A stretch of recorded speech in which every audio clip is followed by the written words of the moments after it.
all those babies. So, thanks for coming. We thought, as the commissioners, that we should have a session or two. I'm not saying this is the last one, it is the first one, though, but just to give people a chance to talk, to hear some things, to learn about solar energy in general. We really weren't going to focus a lot on those specific projects, but we know that the questions are probably going to go there, so we're okay with that.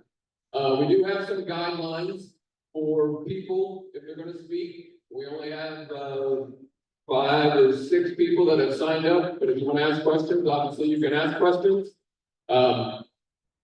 We thought a little bit should be said before we start about the process in the county. We've gotten, Bobby Little, another commissioner, and I have gotten a lot of emails about voting no. The process in the county, the only vote the commissioners had was adopting the Unified Development Ordinance that was passed a couple of years ago. So there's a process in the Unified Development Ordinance. People come with a project. If it's acceptable in the zone that it's slated for, okay, it can move forward with some permitting. If it's not, if it's a special exception, it goes to the Board of Zoning Appeals. And so that's the way the process is. That's set up. It's nothing new. It's not like we're changing anything, but we as the commissioners really don't have a vote that is yes or no on any project whatsoever. So I appreciate your concern, but we have to be impartial in this whole process, but once again, the process has been set up. So, just real quick, trying to lay out some guidelines, not only for people speaking who have signed up, but those who are asking questions. We're going to try to limit comments to 4 minutes. Okay, we don't want people to continue. 4 minutes is enough time to get your concern, your issue, your question. Individuals are going to be limited.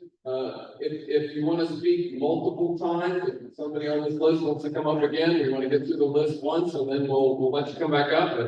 But when you do that, we're going to ask you to state your name and the community where you reside. You really would like most. We're going to give preference, obviously, to Jefferson County citizens. If there's somebody from outside the county that wants to speak, we'll wait until the end and make sure everybody from Jefferson County's had an opportunity. We want to be respectful. We don't want any personal attacks. We're going to try to refrain from demonstrations after people talk. Okay. You may not think it's a problem, but you voicing approval or disapproval of someone may cause someone else who wants to speak. They may not want to after that. And if you have something you want to say to us, you don't want to say it in public, you can submit it in writing. Okay? So those are the guidelines that we'd like to follow tonight. And so I know there was some thoughts early on, would the Orion be here or would they not? There was some confusion early on, but they obviously are here. So we're sorry for the confusion, but I think they have a presentation on solar energy in general, and that's going to be our next topic. So we're going to turn it over to them, let them go through that, ask questions as you have them. We'll have someone with a mic that will come out and let you speak and be able to voice your question. And then we'll after the presentation is over, we'll have the people that have signed up. Then give them an opportunity to speak. If you decide afterwards you would like to speak, you can. This list is not set in stone, obviously. So if you want to speak after you've heard everything, just let us know, and we can get you on the list. Okay. I'm going to turn it over to Amanda Hoffman, who works for Orion.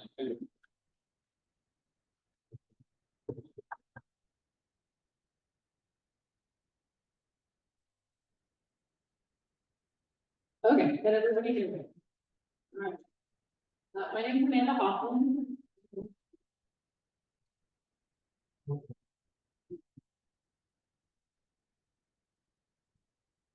and I work for Orion Renewables. I'm a project developer for the company.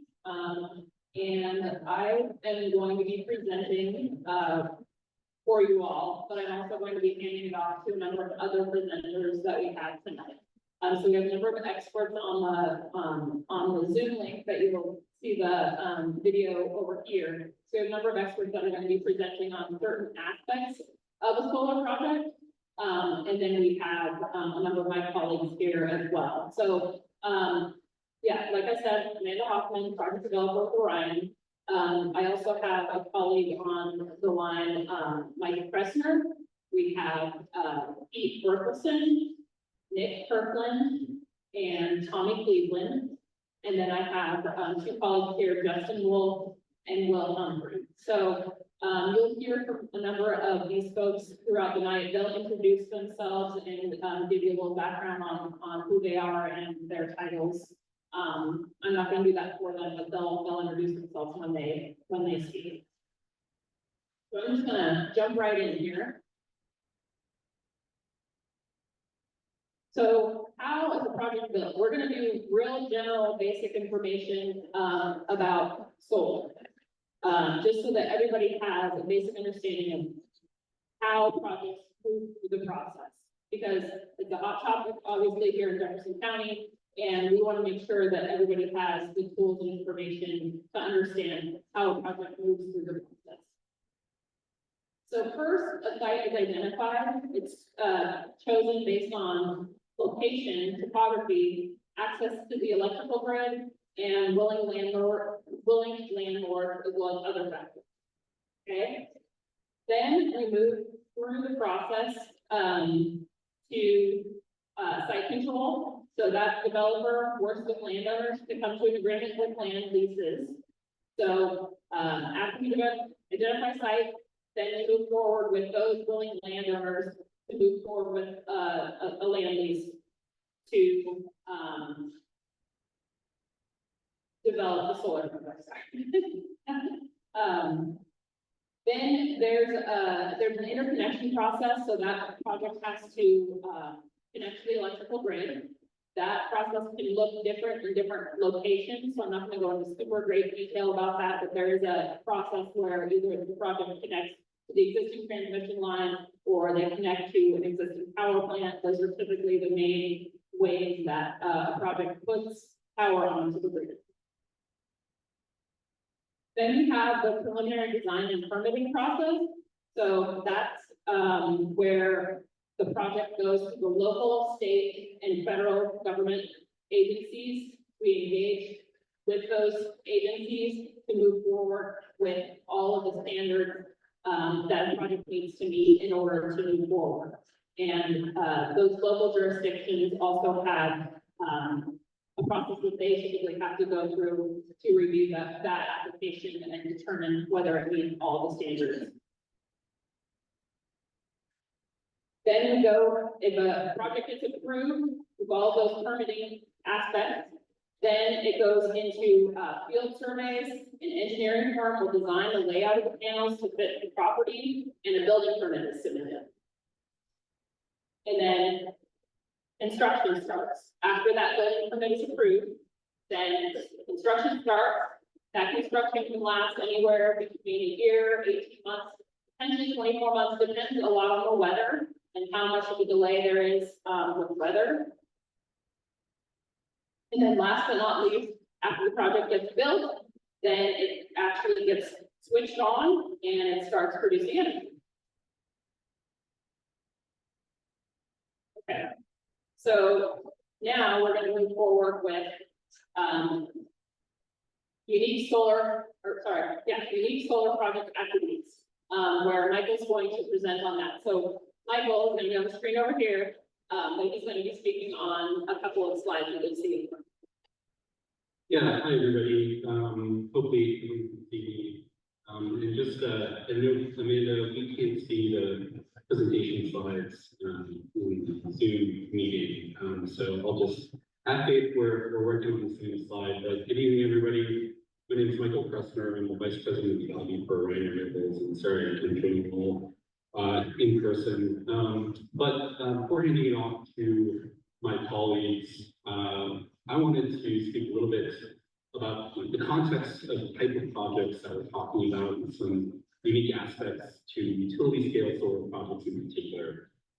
So, there are several categorizations, classifications of solar projects. There's rooftops, which are pretty self-explanatory. There are smaller community-based solar projects, which might look like utility scale projects, but are a little bit of a different animal. But tonight we're focusing solely on utility scale development, which is what Orion works on and focuses on.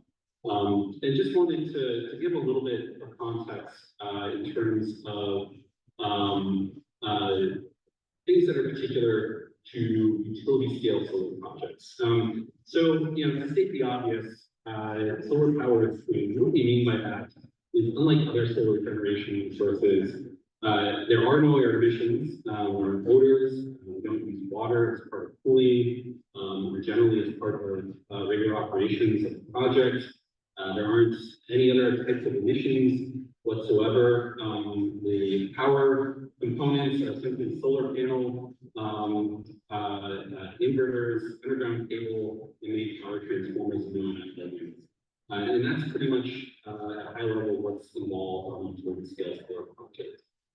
Something else somewhat unique to solar relative to other generation sources is the sound profile of solar projects. So there are a very limited number of components within a utility scale solar project that produce any type of sound from wheels.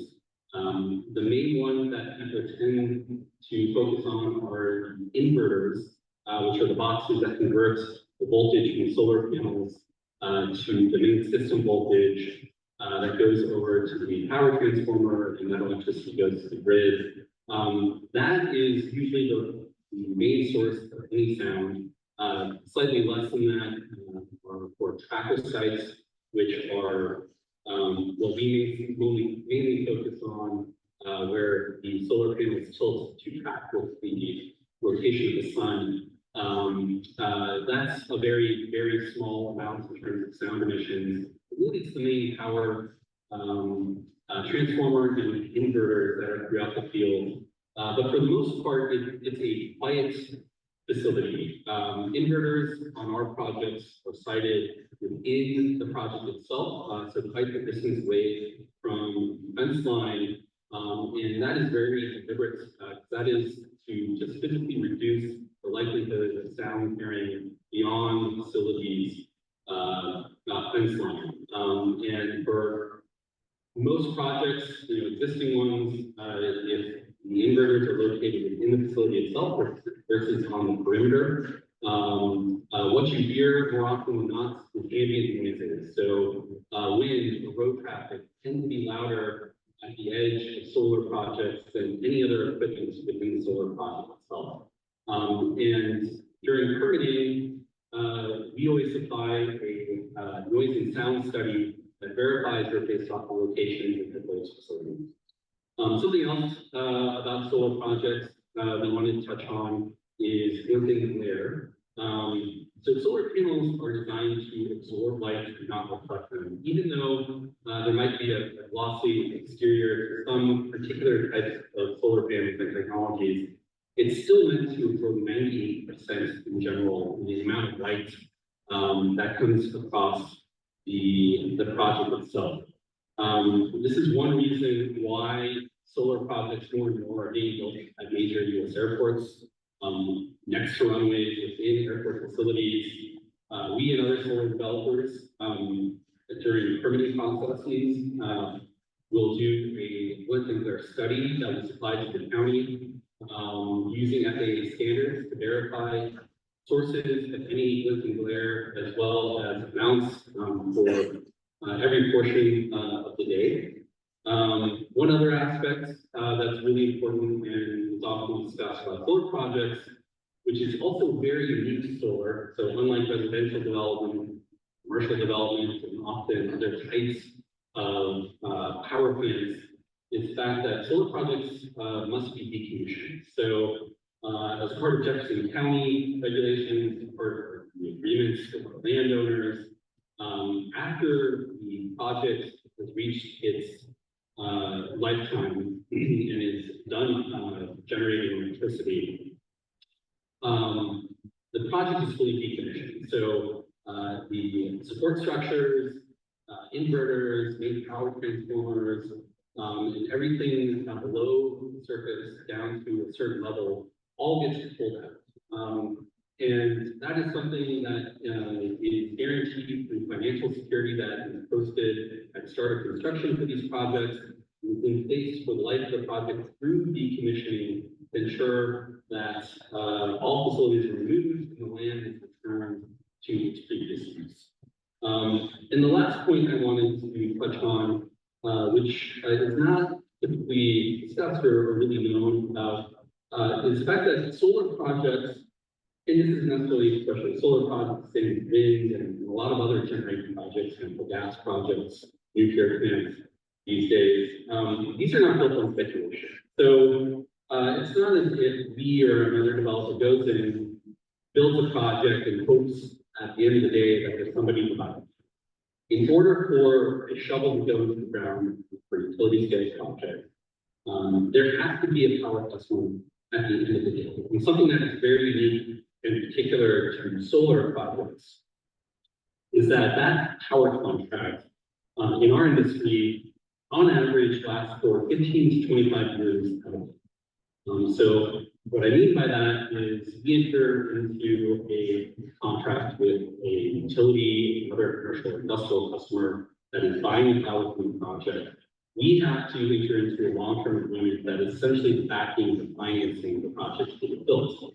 Over that 15, 20, 25-year period, project guarantees a certain amount of generation at a fixed price for the life of that purchase agreement. And so what that means is essentially guaranteeing that the project is going to be around for a minimum of several decades. And what that means is that we are a reliable power source for the customers that are purchasing the power over that period of time. We are making payments to the landowners that are guaranteed over that particular amount of time. And then we are also contributing large amounts of property tax dollars guaranteed over that time. Just something very unique to other generation sources, just to give you a comparable, a natural gas plant, for example, tends to only have power contracts for about 5 years at a time. And that's one of the main reasons why solar projects have become so valuable, is because we can guarantee what the price of our power is going to be, which means that our customers that purchase the power know exactly how much they're going to pay for the energy that we're receiving. Amanda, if you could go to the next slide, please. So that brings us to generally some information around who buys the energy from these types of projects. And in our world, in terms of the types of customers that we deal with on the utility scale side, are generally two different buckets of customers.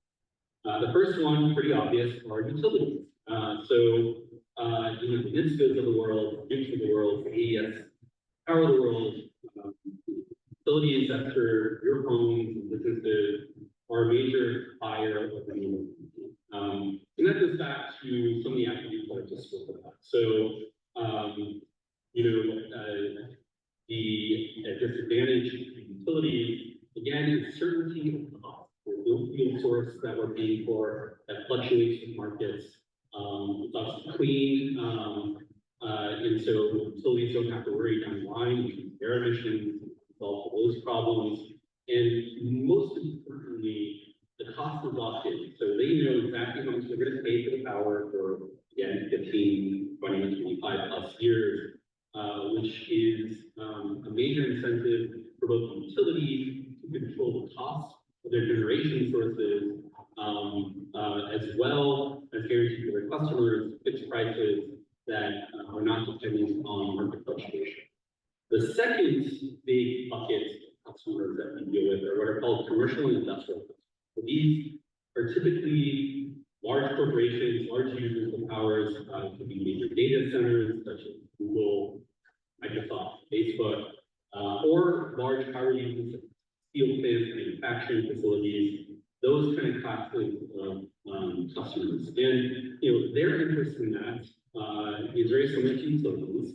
While a lot of corporations have certainly made commitments in terms of buying carbon neutral, green, quote unquote, energy sources, which is a big incentive for those types of customers. Really, what it comes down to is price of energy and being able to control a major component of their costs, which are how much is it going to take to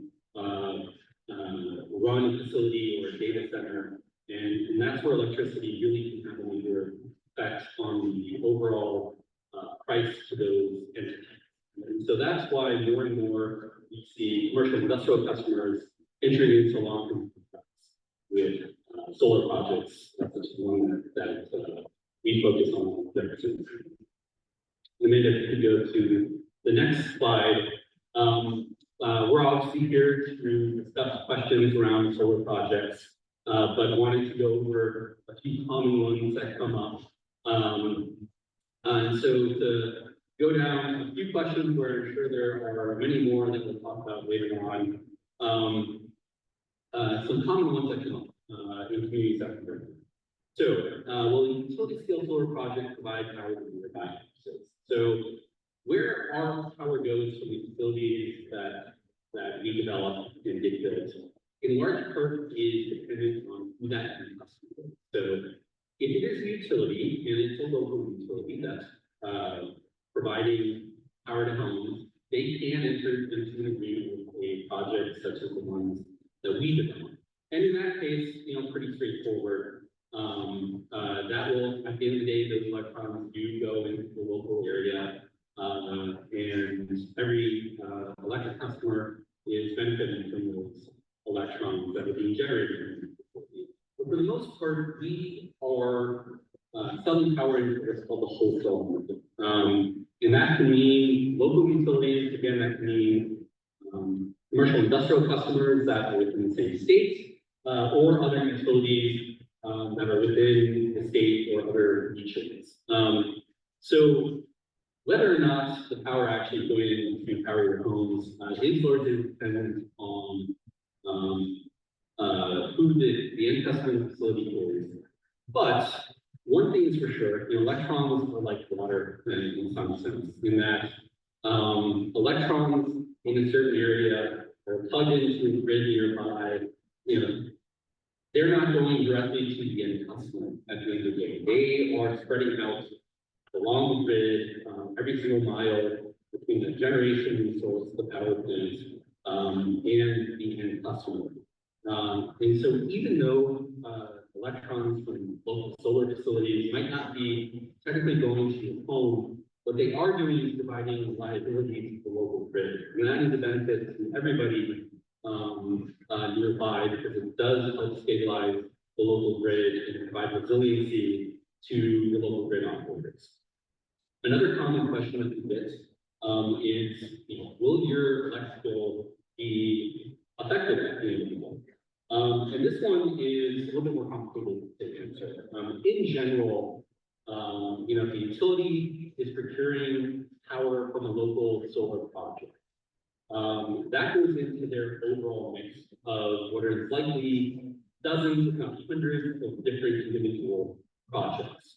And so a single project, even a really large project coming online, at the end of the day, is going to have a pretty minimal impact to the overall cost to a power customer, to your own utility bill. It's very rare these days for an individual project to really greatly affect the overall bill of a single ratepayer.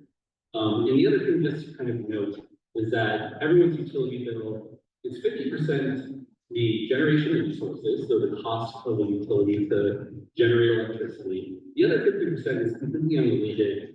That's the system reliability, other liabilities that a power plant has to pay. Living out west, we have resiliency to wildfires and whatnot. And that other 50% of the bill is completely untied to the actual generation resources that go into the cost of the power that you will pay.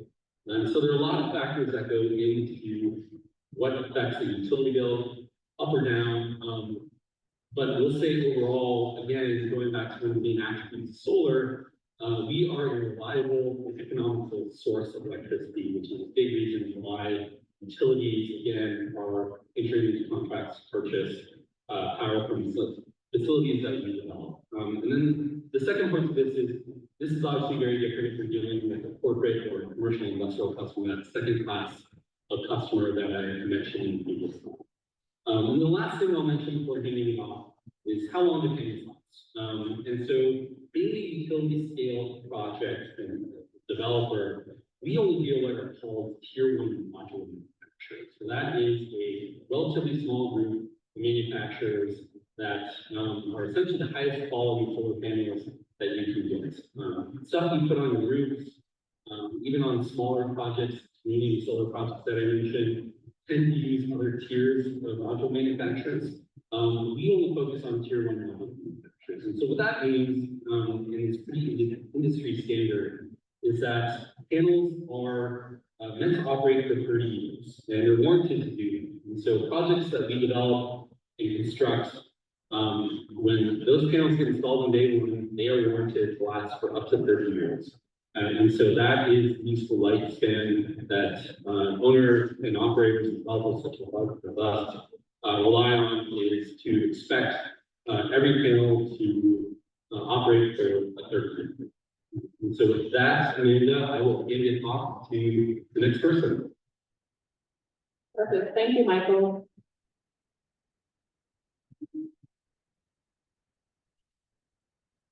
Okay, Tommy, do you want to turn on your camera?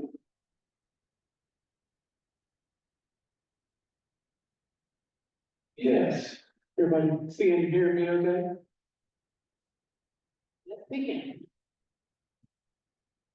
Well, great.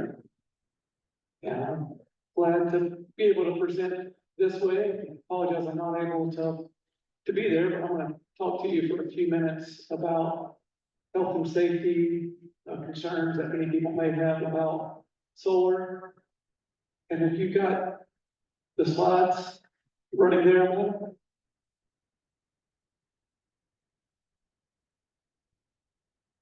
there we go. Okay, I'll start by giving you a little background on just who I am and my experience with solar, but then I'm going to talk a little bit about the equipment that's in a solar project, particularly the solar panels. That's what people are usually most interested in, and talk about some common concerns. And then, of course, toward the later part of the event, I'll be available to help answer questions as well. But I'm an engineer by training. Spent all my life in North Carolina, and really my full career in solar. And that started about a dozen years after university here, North Carolina State University. And North Carolina was one of the first states to see a pretty significant amount of utility scale solar development. And that happened while I was at the university. And we were developing a lot of smaller projects in the state. So there was lots of projects all across the state, and a lot of questions from those communities where the projects were going in. Coming to our group at the university as the solar group at the university. So I got a lot of questions about what are the concerns communities should have or might have about these systems.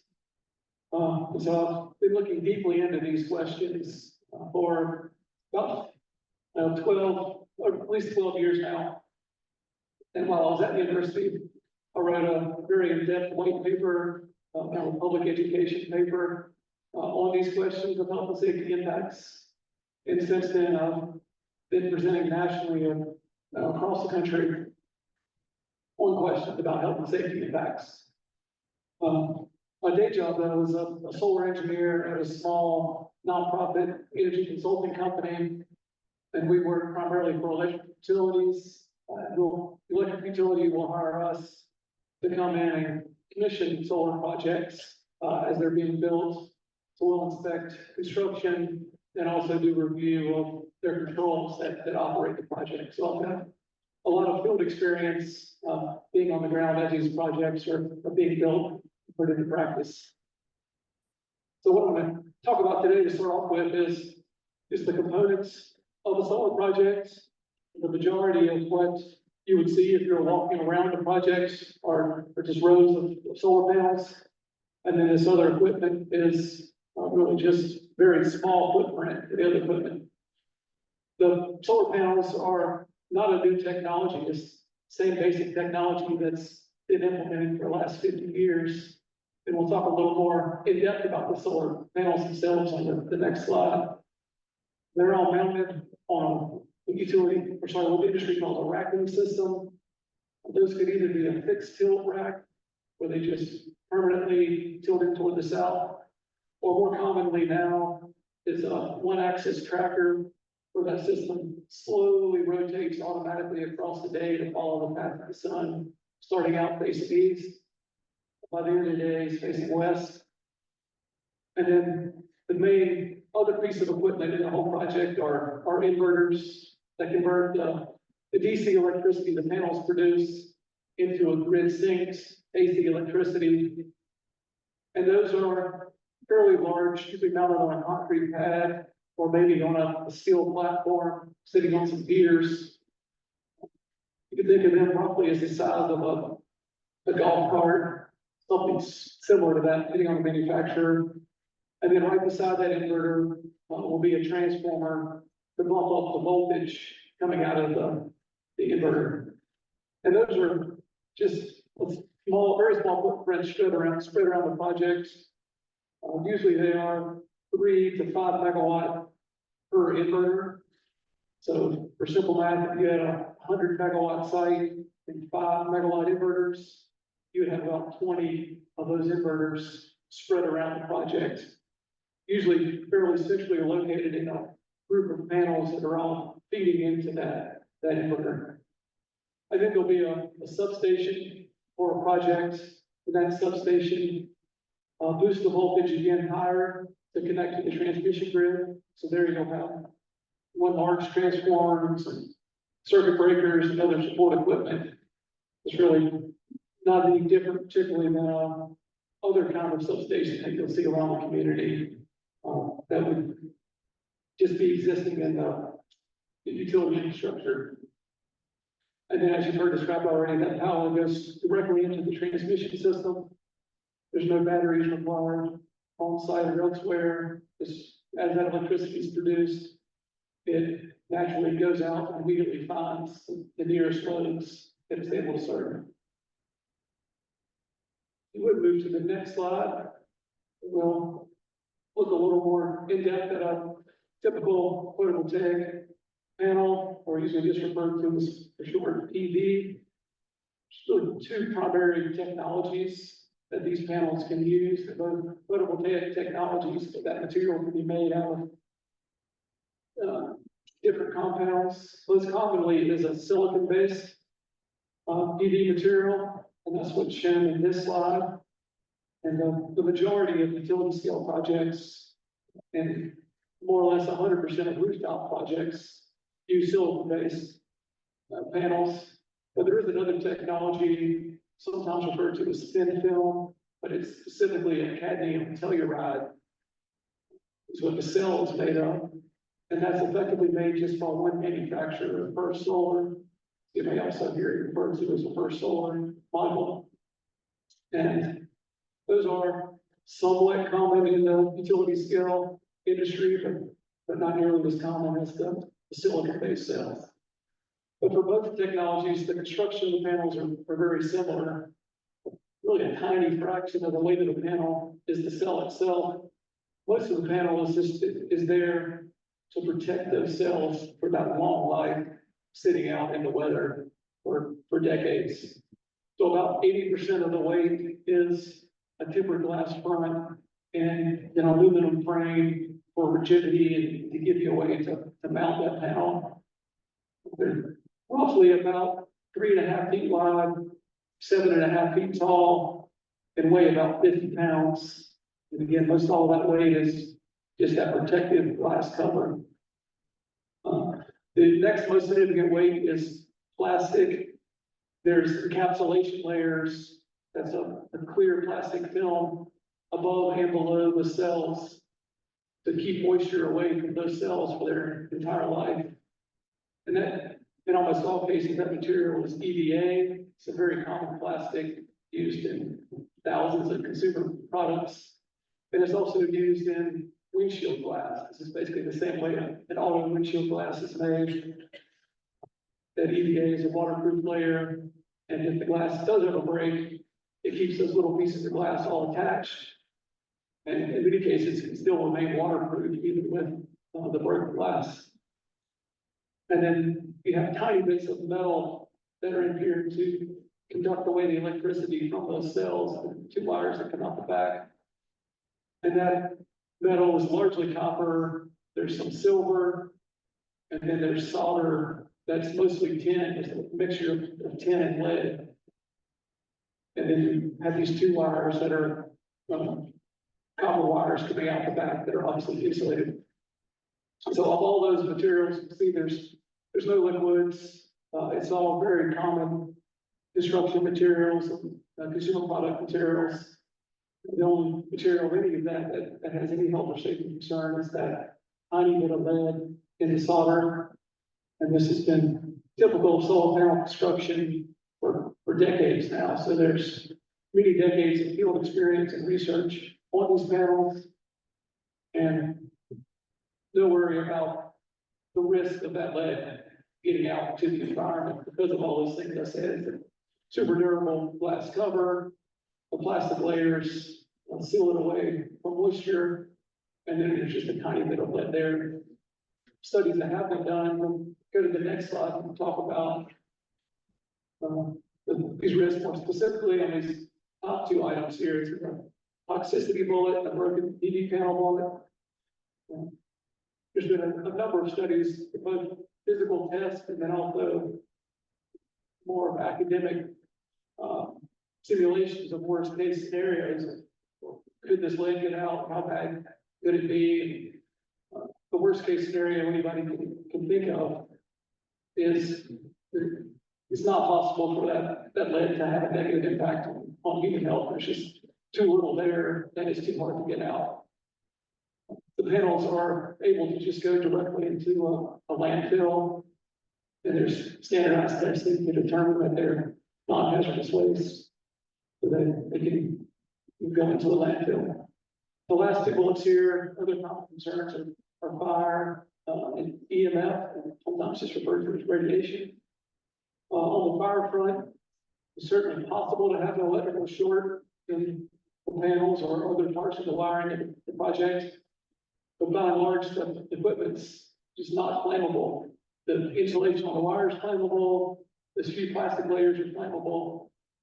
So when you have an electrical fault, it doesn't spread. It generally will burn out that equipment right there until it has shorted, has burned out enough material that the fault goes away, or that arc goes away. And it's, a non-issue. There's thousands of large utility scale systems now across the country and across the world. And fire has not been an issue at the projects. They can exist, but they're easy to maintain. But the fires are, and they largely just self-extinguish with very limited impact. EMF refers to electromagnetic fields that occur anytime you have electricity.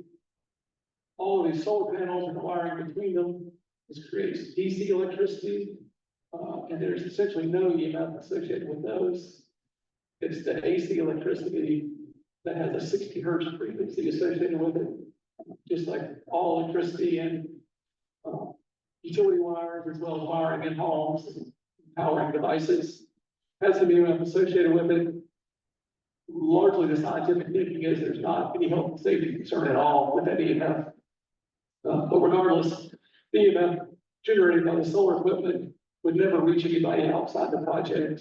It would really be isolated to the vicinity of the inverters, the transformers, and the substation.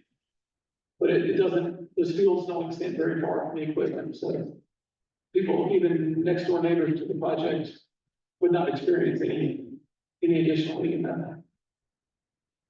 Then briefly, I'd like to move to the last slide to conclude with what I'd like to cover, and certainly will be available for questions later. been thinking about the operations of the project. They're really automatically controlled. They have automatic control systems for the various aspects of the project and remote monitoring. So there are groups that are constantly monitoring a solar plant like this, just like there's groups that are constantly monitoring other types of power plants. These power plants are constantly monitored. And these trackers that move the panels throughout the day are automatic, primarily moving based on time where the sun is. But they also have sensors across the projects that are sensing wind and solar conditions and rain and snow conditions. And so they will automatically adjust. If it's windy, they will rotate to respond to that wind to minimize wind forces. If it's heavy rain or heavy snow, they have different protocols.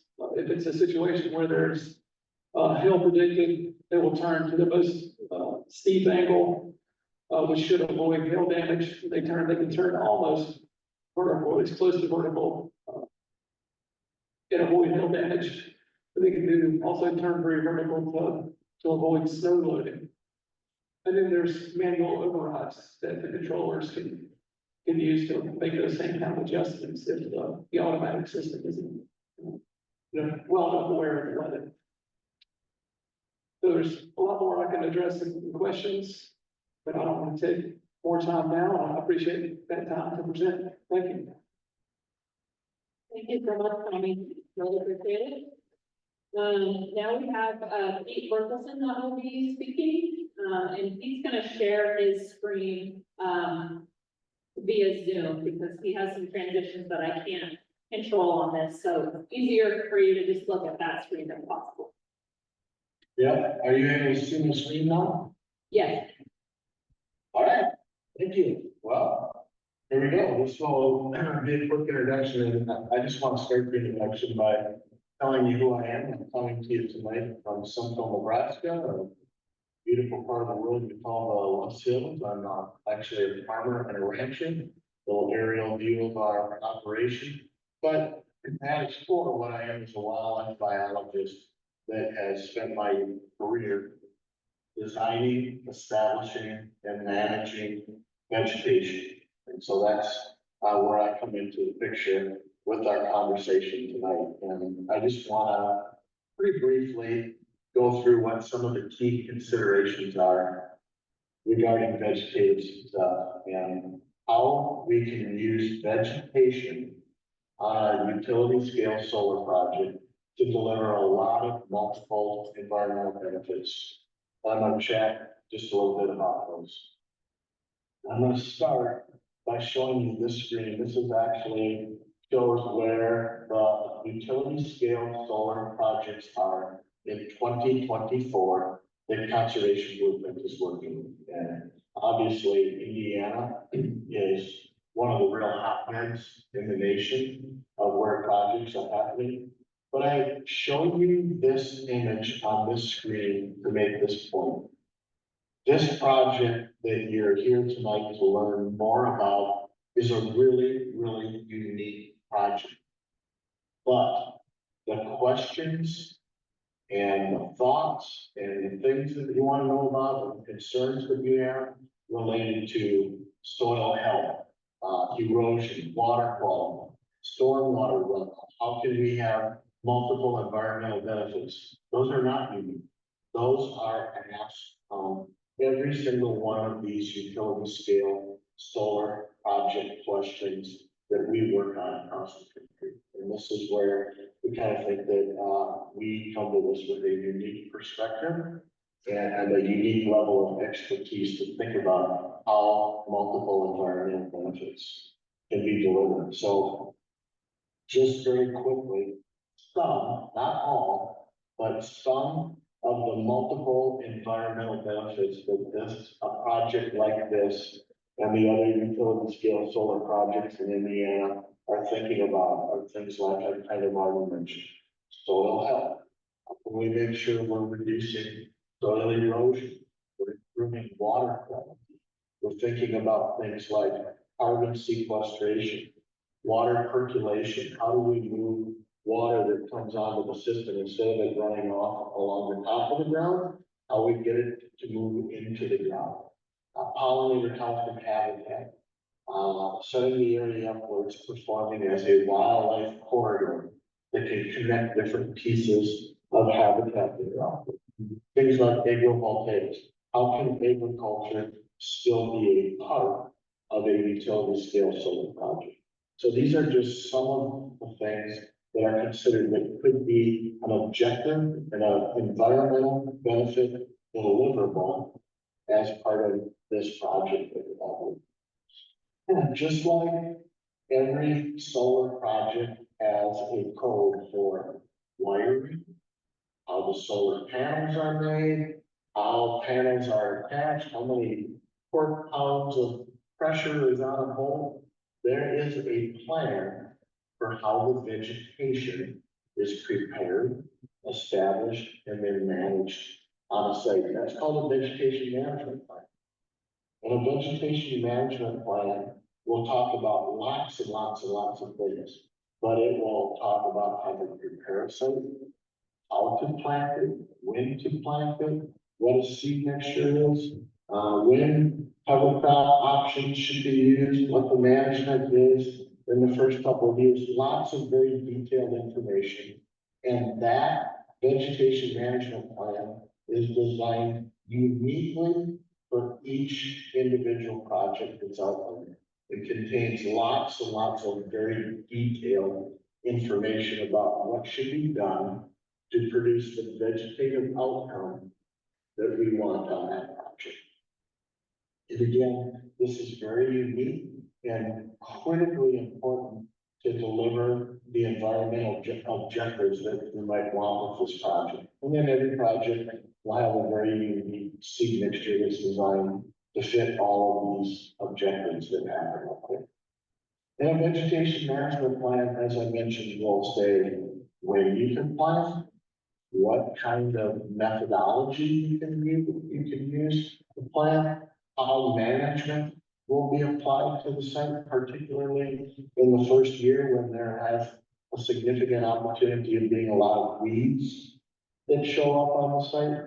When do we mow? How do we mow? What height do we mow at? All of that kind of general information is in there.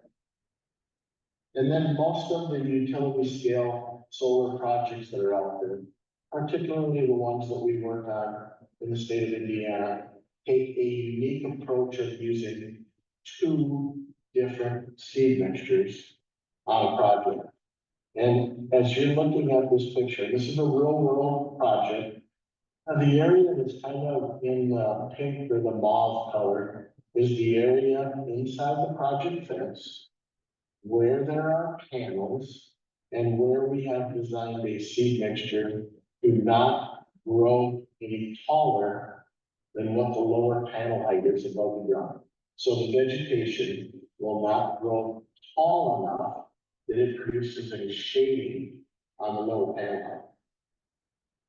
In the green areas of this project, it could be both inside the project fence and or outside the project fence. These projects develop what we call a buffer area seed mixture. It's kind of a very traditional pollinator habitat seed mixture, a minimum of 40 wildflower species in it.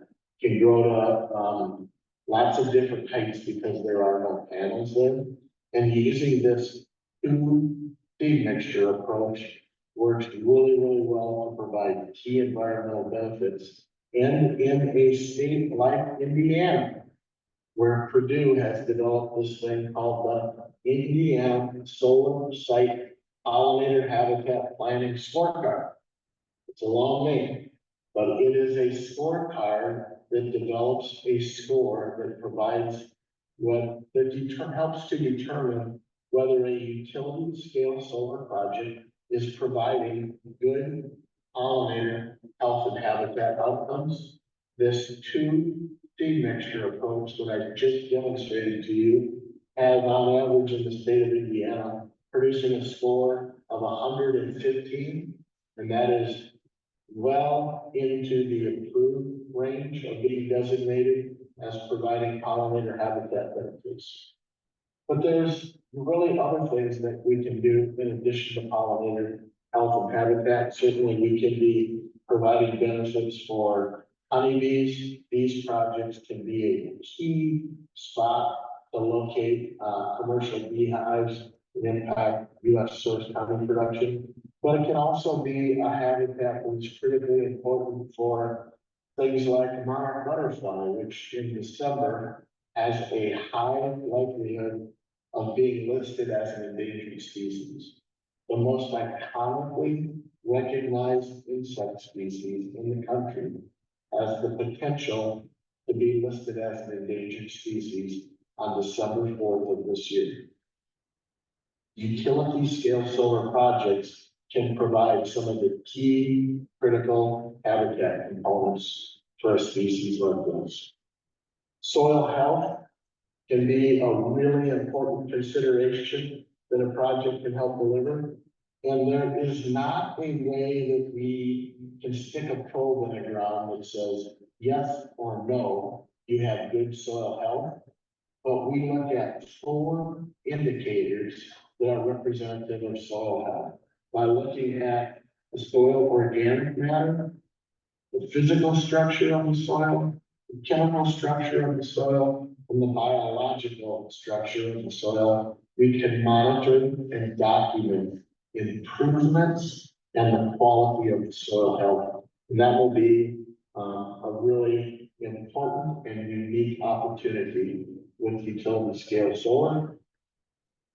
Last couple of things is that things like grassland birds have experienced over the past 40 years, the population declines, in some cases in the 90% decline.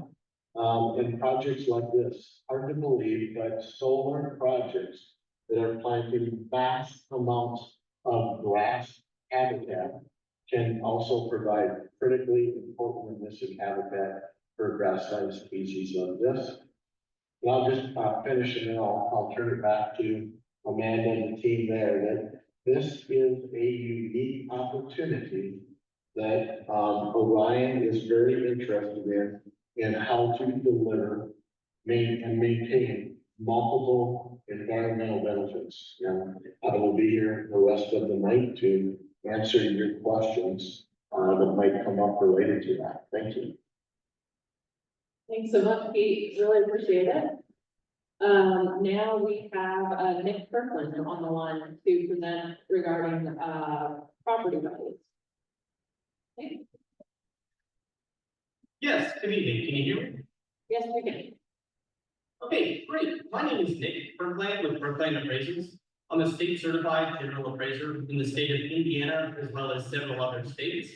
I've been accepted as an expert in property value impacts for boards of commissioners, county councils, and the like hundreds of times regarding solar facilities and other special use permits. In addition, I'm a candidate for designation with the Appraisal Institute. If you'd like to, could you go on to the next page for me? Thank you.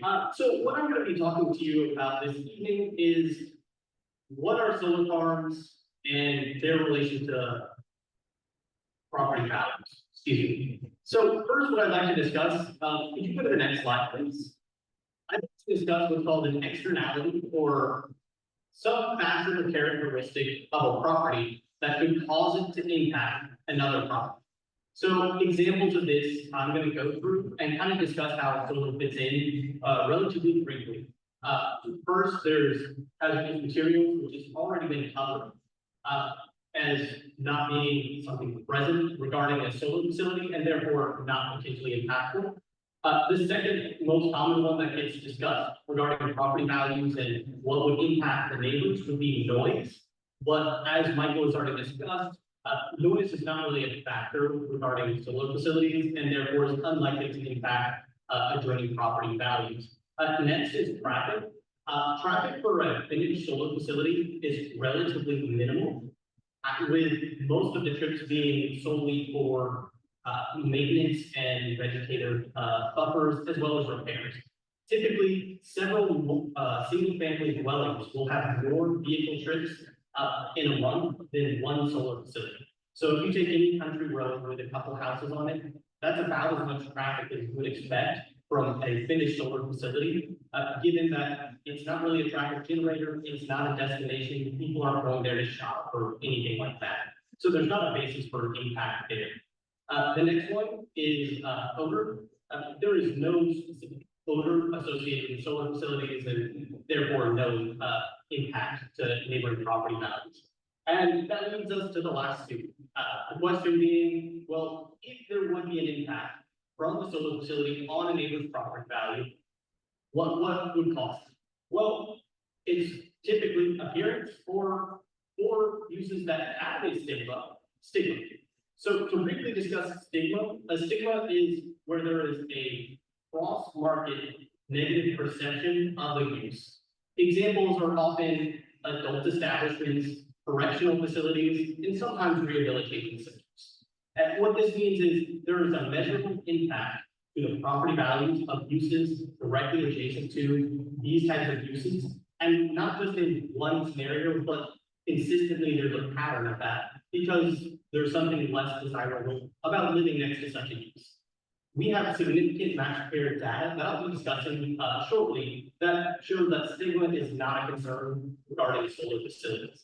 So what that means is if there is an impact to adjoining property values, it's due to the appearance. And the most common thing that gets brought up at community meetings and board meetings is, well, I don't necessarily mind the solar facility, but I don't want my view to change. I don't want to look at it. How do we fix that? And so typically developers are using vegetative buffers or landscaping screens. They'll use larger setbacks to use the curve of the earth to hide the panels as best as possible. And that use with vegetative buffers goes a very long way because panels are not that tall. They have a similar profile and appearance to a greenhouse. And the third way that developers tend to mitigate the appearance externality is using like a landscaping cloth or landscaping screening attached to the things. So with that in mind, if you don't mind going to the next slide, please, I'd like to discuss what we do at Kirkland Appraisals. It's called a matched pair analysis. So what I'm going to do is walk you through a hypothetical example after I explain what this is, and then talk to you about some of the research that we've done. So a matched pair or a paired sales analysis is where you compare a property that is sold adjacent to a specific use, in this case, a solar facility, and then you compare that to several, typically 3 nearby properties that are very similar, and you're trying to find out, is the property next to the solar facility selling for less, more, or about the same as the other similar nearby properties? So in this example, you can see that there is a red arrow looking at a property that's sold hypothetically next to this solar facility. When trying to determine whether or not it's sold at a typical price or whether the solar facility had an impact, we might look at other nearby sales. In this example, let's assume those 3 with green arrows pointed with them have also sold.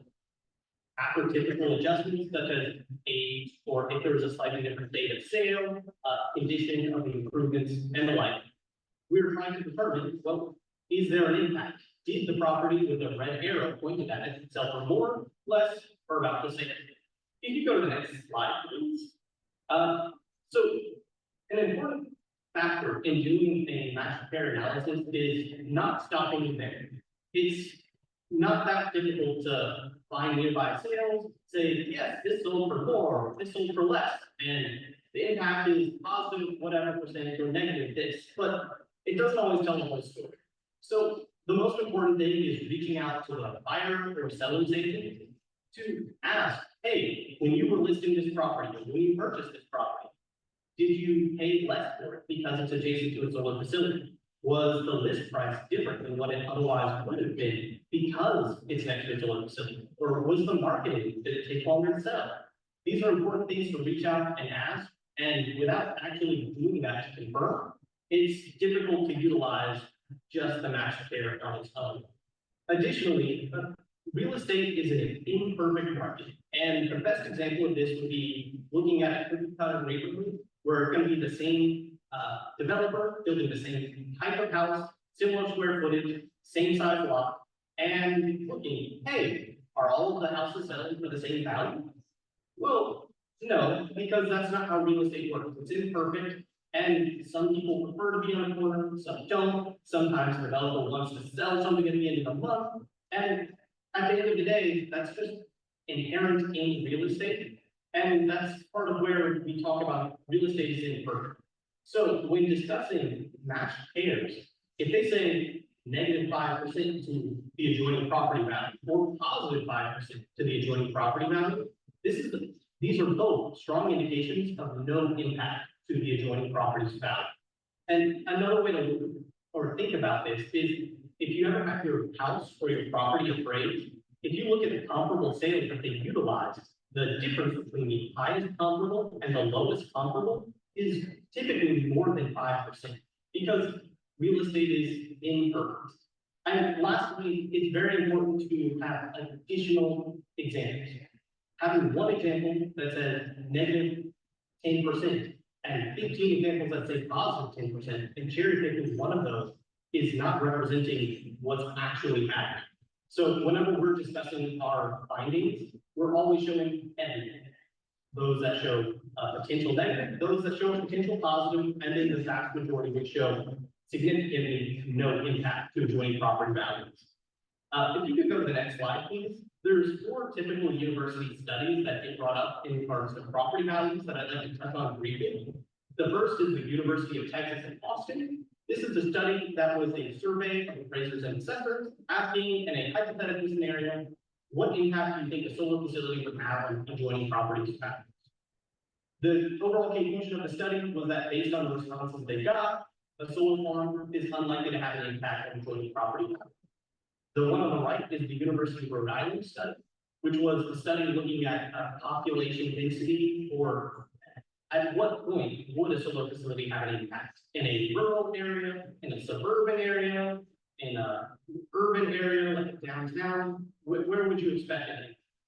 What they found is in rural and suburban areas, specifically outside of major cities and major populated areas such as Rhode Island and Massachusetts, there was no measurable impact to adjoining property values in those rural and suburban areas. You can go to the next slide, please. And another thing that gets brought up a lot when discussing property values is, well, what if I don't have any housing built on my property value? What about my land? I've got farmland right there. I don't want that impact. And so the Georgia Institute of Technology actually did a study on that. They decided, hey, we're going to look at agricultural land and determine, does a solar facility have a positive, negative, or no impact on nearby agricultural land? What they found is that there is a small positive for being nearby a solar facility for agricultural land. Specifically, they note it's for land that adjoins the same transmission power lines and similar power line infrastructure. The idea being your land is worth what you can do with it, and if there's potential to utilize it for a solar facility, the land's value is enhanced because there is now another potential use. And the last study is the Lawrence Berkeley National Lab. And this was a big study where they looked at a lot of data from many solar farms across many states. The overall conclusion of that was -1.5% to adjoining property values, which is within that typical market imperfection. And additionally, we note that they didn't consider the most important fact.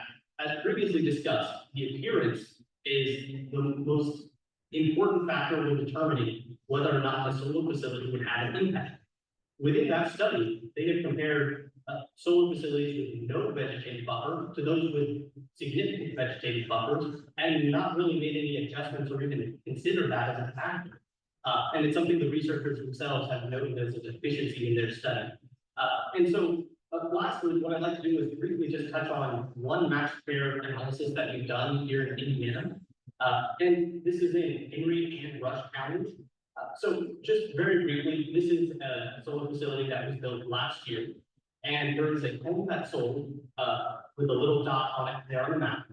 The solar panels are to the west and I believe to the east as well. So it's right there, solar panels all around. It's 360 feet away from the nearest panel.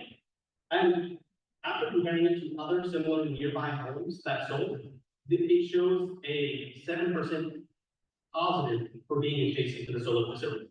This is strong support for no impact to the adjoining property values for being next to the solar facility. And that concludes everything I have to say. I'm happy to answer any questions when the time comes. Thank you so much, Lance. Appreciate it.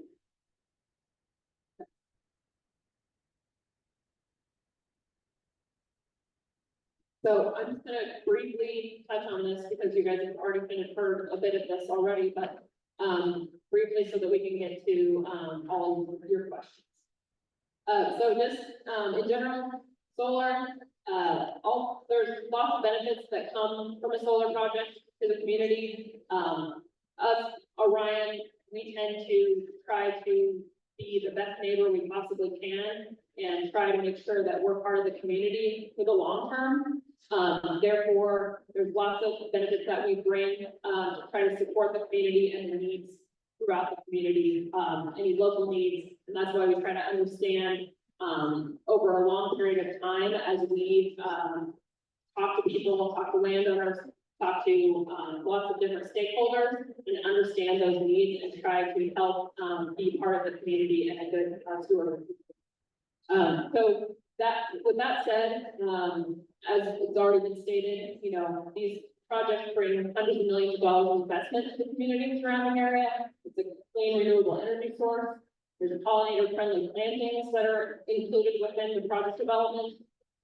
It brings in employment, construction jobs, part-time and full-time operational jobs, guaranteed long-term revenues for landowners, as well as the long-term stable tax revenues. In the first 25 years, the project typically pays millions of property taxes, which in Indiana typically means lower property taxes for the residents. So with that, I'm going to turn it over to Jeff to go over a couple of really commonly asked questions, and then we will open it up for you all to ask questions.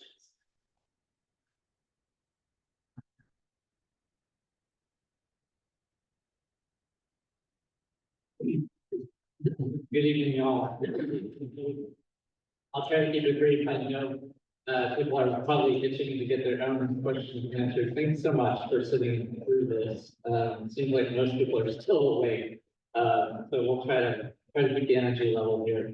I will start by maybe addressing one or two questions, maybe just a couple of icebreakers to get things going.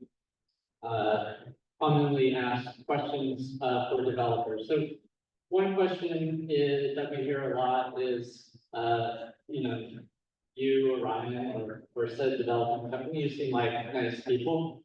How do we know you're going to be around here for the long term? Don't you just develop projects and sell them off and move on? And where does that leave us as a community?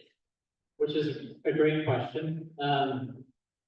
I'll speak for ourselves at Orion. We do own projects, so we built the first wind project, the first renewable project in the state of Indiana, in Benton County in 2008. We still own that project. We have developed other projects which we do not still own. There are certain markets and utilities where we will bring on a strategic partner if we think that partner can help get the project across the finish line.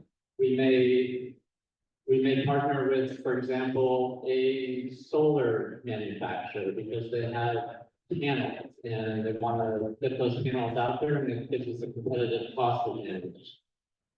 We may partner with a construction company because they build the most projects in the United States. Or we may ultimately sell the project to a utility because the utility says, this is my jurisdiction, this is my area, and I really want this project in our portfolio to rate base it. And that oftentimes is the best path forward for a project.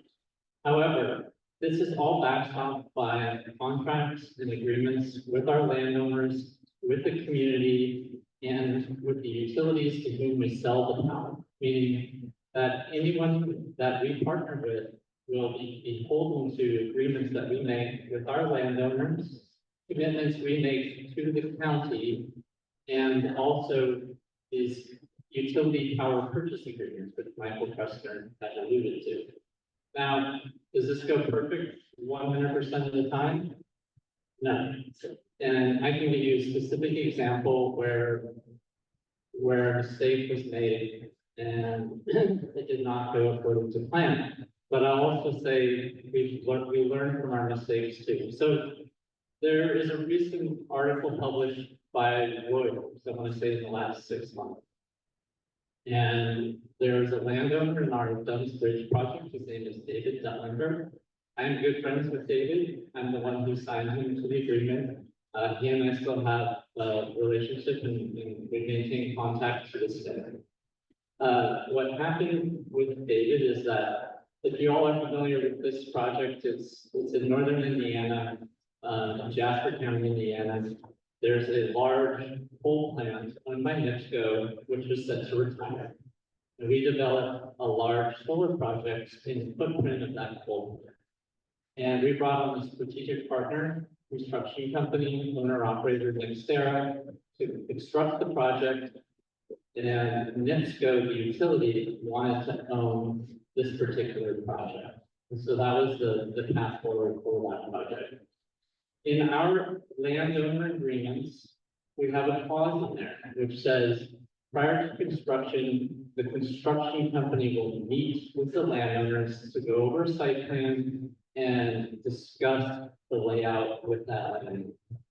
The construction company did not do that. What happened was that, if you're familiar with the Kentucky Valley, essentially it was a swamp. And the swamp was great, not like Washington DC, but there was a swamp there, which was great. And you have pockets of rich alluvial soil, which is good ag land, and you have very sandy soil. And sometimes that's in the same field.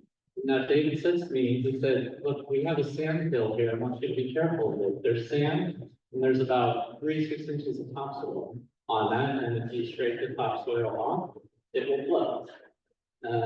And because that construction meeting did not happen with David, the contractors went out there and they cut into the sand hill and the sand started to pour. Now, we have built over 50 projects in the United States. We've built 8 or 9 projects, developed 8 or 9 projects in the state of Indiana. Of that Dunn's Bridge project, of which I speak, there were at least 30 landowners. And that project was about 4,000 acres. So just to put everything in context, this is one landowner. Of all the projects we've done in Indiana, of all the projects that we've done in the United States, this is one project.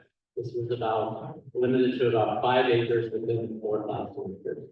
But it was a mistake and it's inexcusable. And so what we do going forward is that if we work with a strategic partner, now we ensure that written into any contract that we have, with that strategic partner, we ensure that Orion is in the room during those construction consulting with the landowners and with any construction consulting. Same with any agreements that we make with the county and communities we make there as well. And so, contractually, we have ourselves, covered to ensure that landowners are taken care of and any commitments that we make to the county as well. So, yeah, that's one question. Yes, sir. I read the Reuters article. I had nothing to do with Orion. I read the Reuters article. I had nothing to do with Orion, one or the other. I thought it was a hatchet job, and it was very biased towards solar. That's all I want to say on that. The other question I have is, what utility are you contracting with for the Saluda project? What utilities are going to be connected to? Okay, good question. So the question by the gentleman here was, who are you eventually going to be selling your power to with this project? And the answer is, we don't quite have an answer for that. We have a couple of ideas for whom that might be. We're developing our specific project to integrate itself with the coal units in existence. The AEP unit outside of town here, and potentially the LGN unit across the river as well. So we'll be connecting to those lines. We don't have anything publicly announced. We're certainly working on outlets for it, but nothing public to announce yet.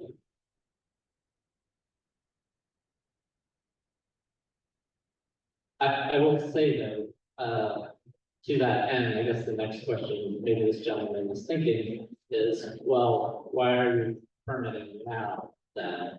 And it's a fair question, but utilities are very risk averse entities, meaning they need a project to have as much risk taken away from it before they will commit to taking the energy from it, whether it's a utility, whether it's a commercial and industrial customer. And so first you have to sign the land, because if you don't have land, you don't have anything. And next you have to do your interconnection studies to make sure that you can connect to the grid adequately.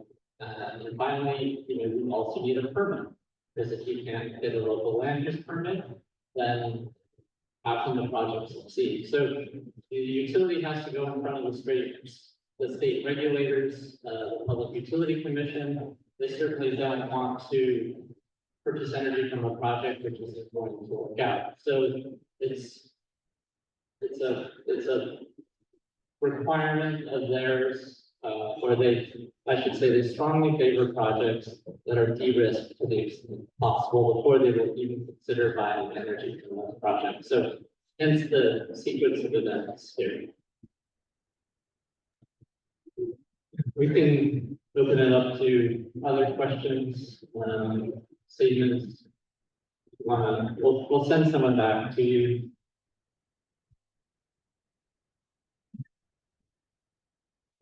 Some of the meetings I've attended in the past, we have talked about the employment issue. And my understanding was long-term, you said there's going to be one or two positions. The main employment you're bringing to the county is the construction. But if I'm not mistaken, you just said you bring in your own construction people. So how does that affect the employment in Jefferson County? I think the comment, okay, so the question was regarding construction jobs, temporary jobs versus permanent jobs, and how that affects Jefferson County. Do I have that right? And who those people are. So let me back up first. So there are, yes, temporary jobs that are associated with construction, and then there are permanent jobs associated with the project. I would say that for the projects of, a utility scale, that's generally about 200 to 300 workers. Generally, those workers are pulled locally first, to the extent that they can handle the work. That's contractors, that's dirt movers first, that's electricians. And so oftentimes there's a job fair, and locals are allowed to apply for those types of jobs. Now you may say they're temporary jobs, but I made a mistake of telling that to one of the construction workers, and they said, "Don't call my job temporary, because it puts food on my table for my kids." And yes, it may be temporary here, but it keeps me going when I go on down the road to the next project. So those jobs to them are actually permanent jobs, and they keep their family going. And to the extent possible, we do try to hire those locals. The second, is the permanent jobs, and so there are not a lot of permanent jobs associated. This is not, solar does not bring a lot of permanent jobs. And, you know, depending on how you look at it, it's good or bad. One nice thing about it is that, as we alluded to, there's not a lot of traffic on a site. Solar sites are relatively traffic free, there's not a lot of cars coming and going. We're not adding additional stress or infrastructure to the school systems. They have to apply, you know, to make the school bigger, to have more kids coming in for all the workers. What we do hire people to do primarily vegetation management for the project. And also, local electricians, maintenance workers to work on the project. That's generally, you know, on the order of 4 to 6 permanent jobs. Those are what I would consider, you know, well-paying jobs for those types of tradespeople. I will say that when you talk about jobs, you have to look a little bit broader out and what's going on in the state of Indiana now. And certainly we know, you know, Indiana, where it's been in terms of the forefront of steel and manufacturing in the US, how that has changed over the years. But I would actually argue that some of that is starting to come back. And solar is actually starting to drive some of that too. So you look at down in Clark County, for example, Canadian Solar is considered building a manufacturing plant there to hire 300-400 workers. A battery plant is just completing up near Albion, in Indiana, outside of Fort Wayne. That will also employ people.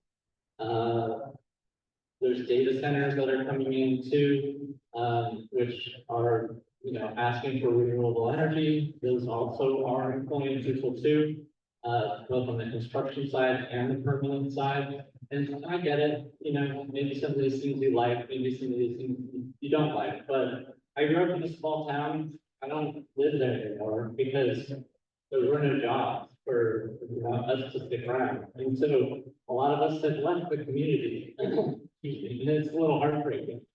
But I think we are, you know, if you look around, you know, more jobs are being created, not only through the solar project, but also industry-wide as well, which, you know, I'm hopeful will allow, you know, people to stay a little bit more local, not have to go all so far to look for jobs. Next question.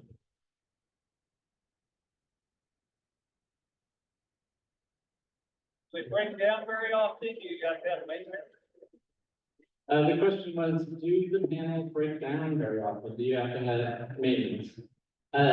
Yes, we definitely have to have maintenance. No, we don't break down. There's super, I mean, they're about as simple as you can get for something that produces electricity. Yeah, sometimes you have a short, sometimes something goes out. But generally we monitor that 24/7. When something's not producing, it's not making money, so we'll go out there and swap out. But generally speaking, you know, the panels are designed to last 35, 40 years, and they're pretty inert. Without a tune-up?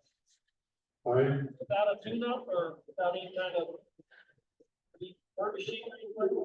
Right, so, he asked if the panels need any sort of tuning out for like annual maintenance performance. So we do at specific intervals go through and we'll examine kind of the health of the whole system. And if we see something that needs to be adjusted, we'll make the adjustments at that. So I would say that we're constantly monitoring it, but by and large, it's not as easy of a job like in the tire repairman as the commercials used to do, but generally there's not a lot of big maintenance that goes on. These are the good ones, huh? Not like the residential home ones you have on the cruise. These are like good industrial. The question was, yeah, do we use good quality parts and service? The answer is yes, we use what's called the tier one or the highest tier, and let me just say that we sell power under obligations to utilities or counterparties. We're required to produce a certain amount of energy for the contract with those utilities. And so if we're not producing, we're in violation of those, and so we're highly motivated to keep these projects operational for the life of the project. Another question you all aren't asking, I'm just gonna take it head on, is, again, you know, you, Ryan, have a good game, or not, you know, but, you know, we've got these panels out here, and I know that, you know, this community is particularly sensitive to this issue because it's, you know, and the issue I'm talking about is Marble Hill. And so there we had an energy project that was contemplated to be built, and construction started on it, and we all know how that ended. And so the question is then on us, you know, what happens, you know, if Orion goes bankrupt and you're not around either? This is a question we have to answer to our landowners all the time. Are we gonna get stuck? I mean, they say a lot nicer than this, but essentially what they're saying is, are we gonna get stuck with a lot of junk on our property? And you're not around to take care of it, right? And so we have certain safety nets built in, both for the landowners and for the county, to ensure that this won't happen.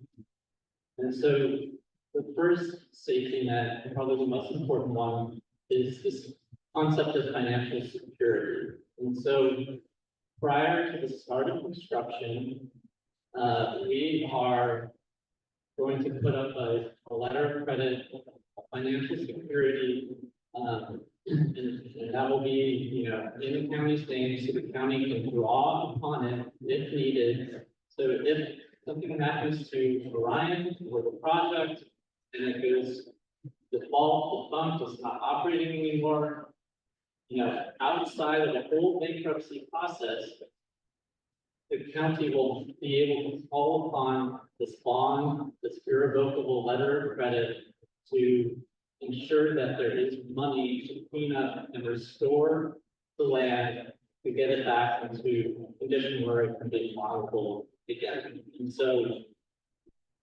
we, Orion, this is our project, the county has a requirement for this, which phases in the security over time. In our application, we're actually going one step further and saying, we're gonna put that up at the start of construction. Just in case when something happens in construction, that money will also be there to ensure that that money is cleaned up and restored and set aside.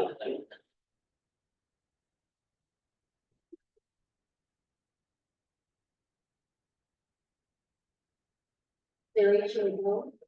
You said that the irrevocable letter of credit would be made to the county. What about the landowners? What if it's their land and you, how is that the county's responsibility if it's their landowners? Yeah, thank you. That's a good question. So the question was raised, okay, all well and good for the county that they can draw upon this, but what about the landowner themselves? And so we have individual contracts with our landowners, where they are also, you know, named as part of a bond or a financial instrument, whereby, you know, either the county or the landowners can draw upon this money to ensure that their land is cleaned up and restored. And so the contract, our contract with the landowner says that at the end of the life of the project, we have to take the equipment off of their land and transition it back into the state which we originally found it. So that's our obligation to them. The other aspect of a solar project, which is a little bit unique, is that, which Michael alluded to earlier, is that we don't build these projects on speculation. And that's different than the Marble Hill project. So we don't build the project until we have a firm power purchase agreement contract, to sell the electricity in place. That's what releases the funds to then allow for the construction of the project. We've been in the business for over 30 years and have yet to see a project that is decommissioned prior to the extinction of the power purchase agreement. It just doesn't happen. And furthermore, if you look at the economics of a renewable project versus, let's say, a nuclear project or a conventional gas unit, all the money that we spend is upfront. So all of our costs are fixed costs upfront. Our maintenance costs are extremely low. So we're not having to go out and buy coal, not having to go out and buy natural gas in the market and deal with all this commodity risk. Our fuel is free. It's the sun. And so, we have, we spend all this money in the beginning and we get these rates of, return over the life of the project. But there's no reason to shut down a renewable project early because there's no associated, the costs of maintaining it are very, very low. The financial.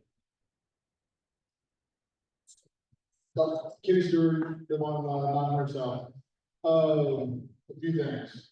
Marble Hill is out of sight, most of the time. This is planning for project 62, very, very simple.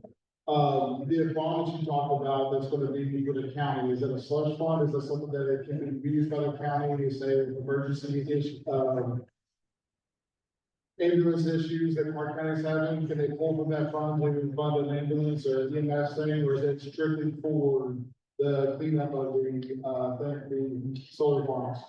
The other aspect I want to talk about is the solar panels are slated for the most rural aspects of the county, aspects of the county that are covered by volunteer fire departments. Does Orion have the means or the ability or insurance to take care of properties that are surrounding that and the properties of the solar project in case of a wildland fire that is not extinguished in a timely manner? Yeah. So I'm gonna try to remember that, I have a little bit older here, but Amanda will help me out. So I think the first question was the decommissioning and the removal bond, the letter of credit, the security that I was just referring to.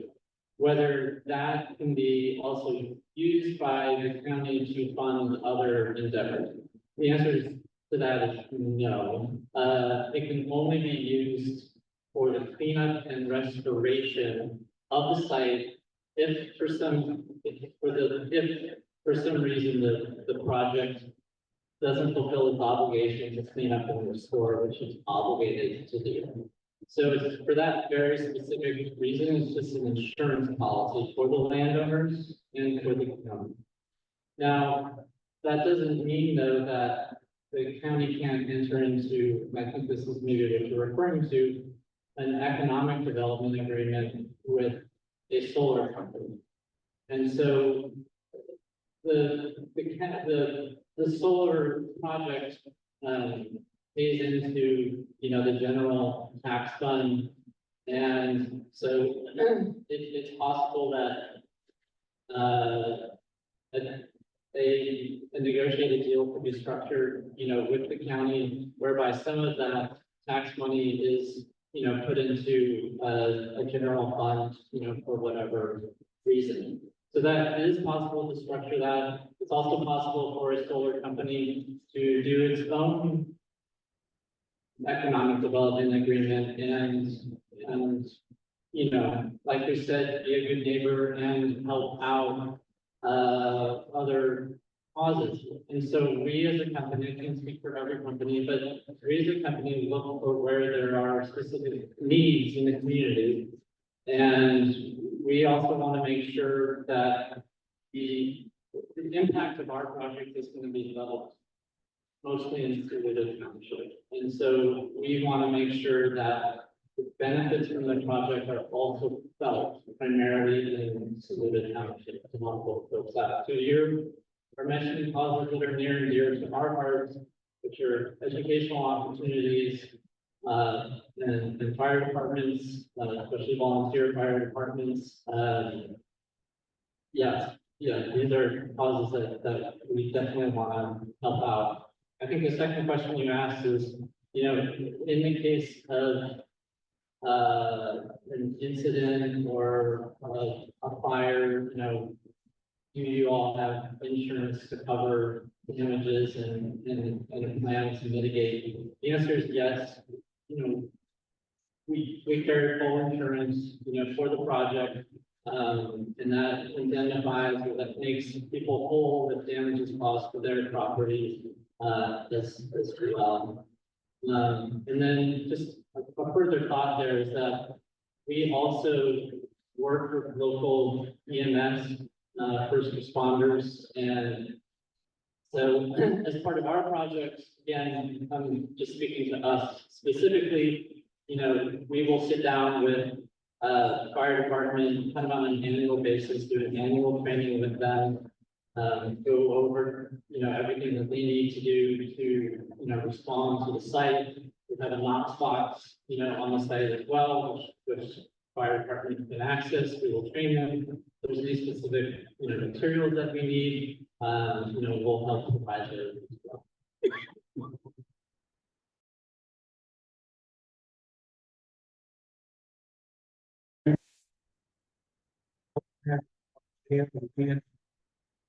Snow, I've not heard of a tornado once again. We all see what damage a tornado doing out the scrapyard. What kind of cleanup would be done, the path or the lead for miles, essentially of these panels scattered everywhere? Do you want to answer that one?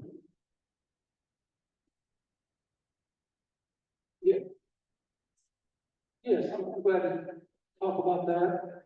And you're correct that, a tornado would certainly be powerful enough to damage the panels and be able to pull the panels off their racks and break the panels.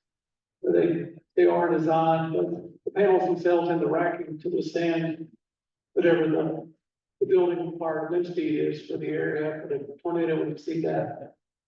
And there's been a number of examples, both in the east, along the east coast, as well as Midwest, where tornadoes have hit solar projects. And there's a path of damage, and it's a fairly simple process to come clean that up. And it's manually picking up broken panels, but they largely do stay intact, because as I described earlier, they are tempered glass, and it breaks into small pieces. But it has this heavy industrial adhesive on the back that holds those little pieces together. So it's manually picking up the broken panels. They're not too different than some other construction site that would be damaged by a tornado. But there would not be any particular hazard concerns other than getting injured from sharp aluminum in that cleanup.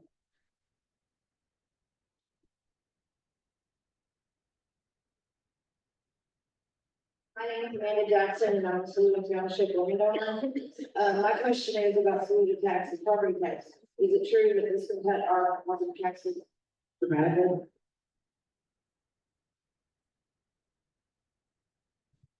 Yeah, so the question was if a project, solar project in Indiana particularly, would reduce property taxes in the area.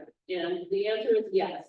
So what happens is the project pays millions of dollars into, essentially the county, pot, so to say. And in Indiana, there's a cap of how much money can go in. And so if a project like this comes in and increases to that cap, then it effectively, any additional funds effectively reduces the property taxes for the surrounding residents.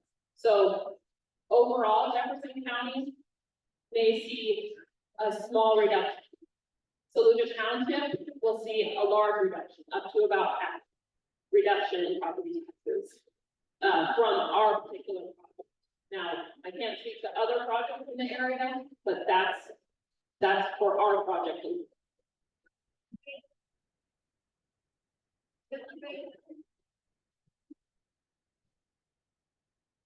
Thanks, Margaret Brennan. Specific to those property taxes, you're on land tag them. So is it just that's on that, or is it that county pot? Because we've seen in Stark County, Lee County, property taxes have gone up quite a bit for all of the ag. Because it's now the new assessed value on perceived income that solar farms will make. So not only do solar farms place a mechanics lien against farmers lien, the citizens have that piece, but then assessors come in, agricultural land is now assessed at a higher value. So the effective tax rate going down, it all depends on what land we're talking about, what classification it is, and how people are truly going to see it. Because if you don't have agri, it's not even going to get rare. If it's increased to this one, it's no different than black price.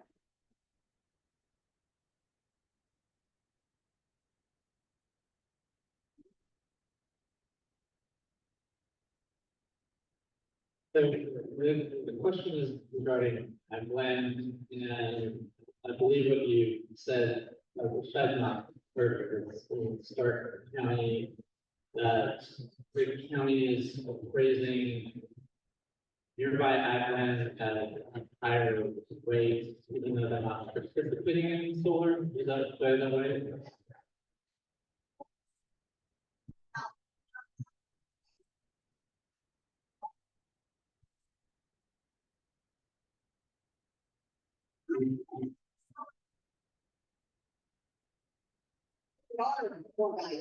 I think I understand what you're saying.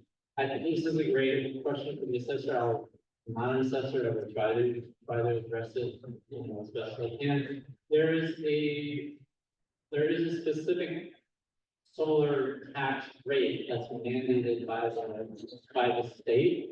And so the assessor, absent agricultural taxes, the property taxes of a solar project are state mandated at a certain rate, apart from ag. So I guess I don't quite understand why the assessor would then, if a project is not an ag, like I said, not in solar, why they would increase the rate for it. Like I said, there already is a special rate for it, but maybe you can shed some light on this.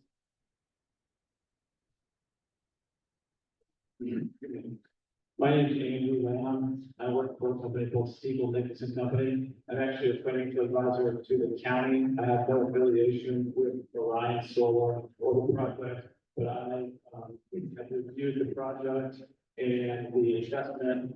And I'm basically an expert in Indiana taxation. I'm a licensed certified public accountant here in Indiana. I live in Indiana. I'm an Indiana resident. So, there are lots of projects that come about all over the state, whether it's manufacturing solar or anything, and kind of my review in these things to understand the overall tax impact. And I look at the numbers, I generally understand the scope of the project, but these aren't unique. I think I heard part of what the original question was, but as was kind of mentioned, the agricultural assessments are state mandated, and as are the assessments per acre for solar. And so if you take an agricultural parcel and you convert it over into solar property or reduce it to solar, the assessed value of that property will go up.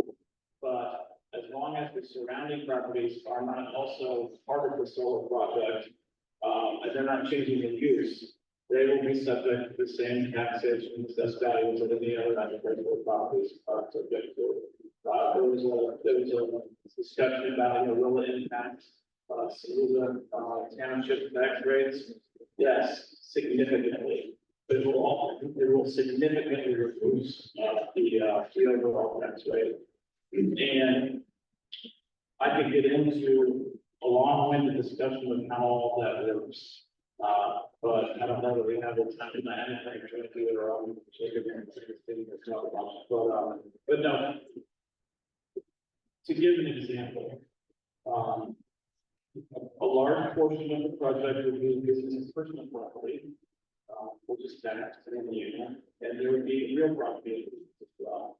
And we're talking to a tune of nearly $300 million in taxable value added to the tax base of School Township and the county and lots of overlapping districts. As was alluded to, the county and the other units of government, they can't just completely take advantage of the increase in assessed value, because there are limits to the amount of property taxes that they can increase each year. And if you bring in $300 million of assessed value associated with the project, ultimately the result is decreasing property tax rates.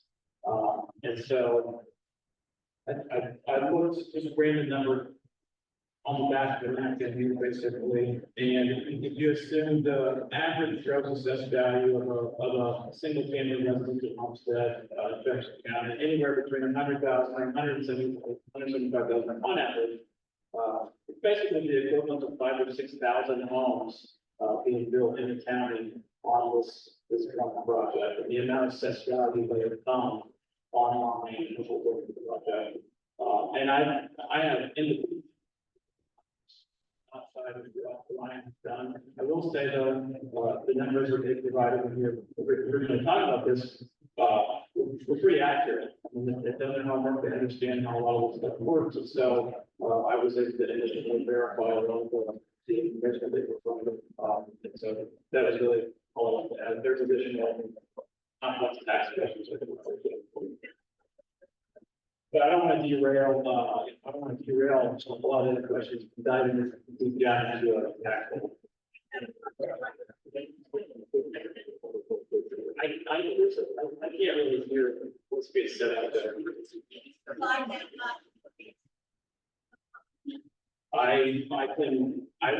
My clients are the commissioners, so I will work with the commissioners, to be able to provide whatever they might like to provide.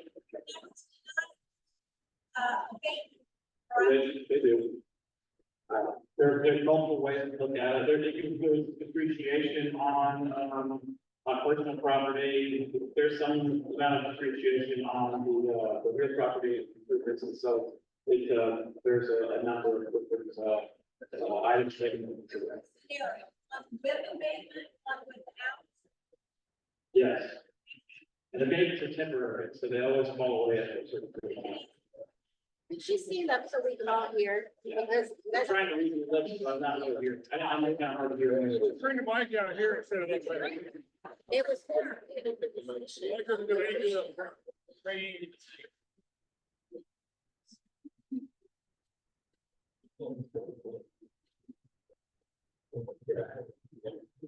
Okay, so you can provide to the commissioners your assessment with and without abatement, or you're assuming that abatement's already a given?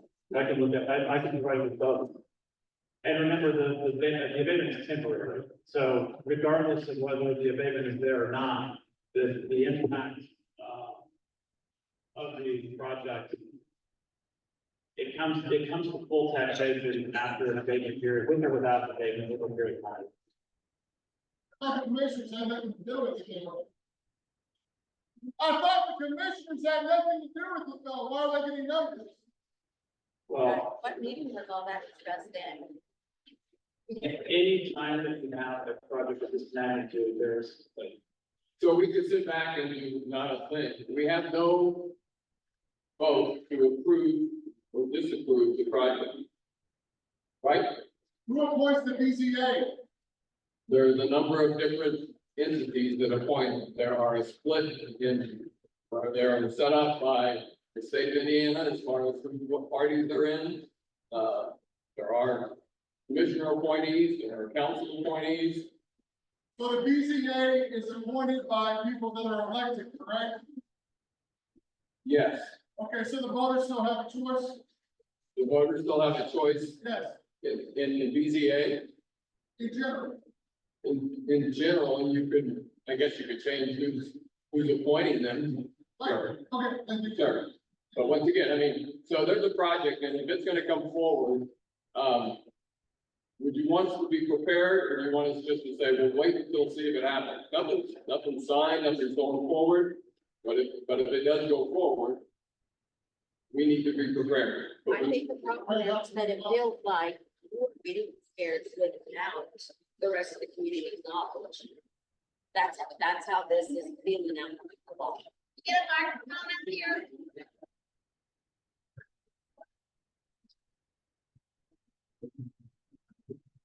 From this, Mary, from this whole entire conversation right here that is happening is, you are very well informed.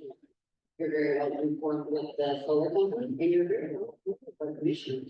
And it seems like you guys have a lot of information and the rest of us not been pretty good. But you're spitting out facts like we should know.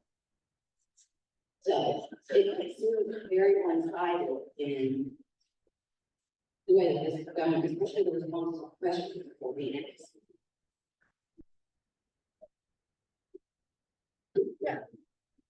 once again, I mean, the project does not go forward unless the BZA approves it, correct? Right, you're our elected official.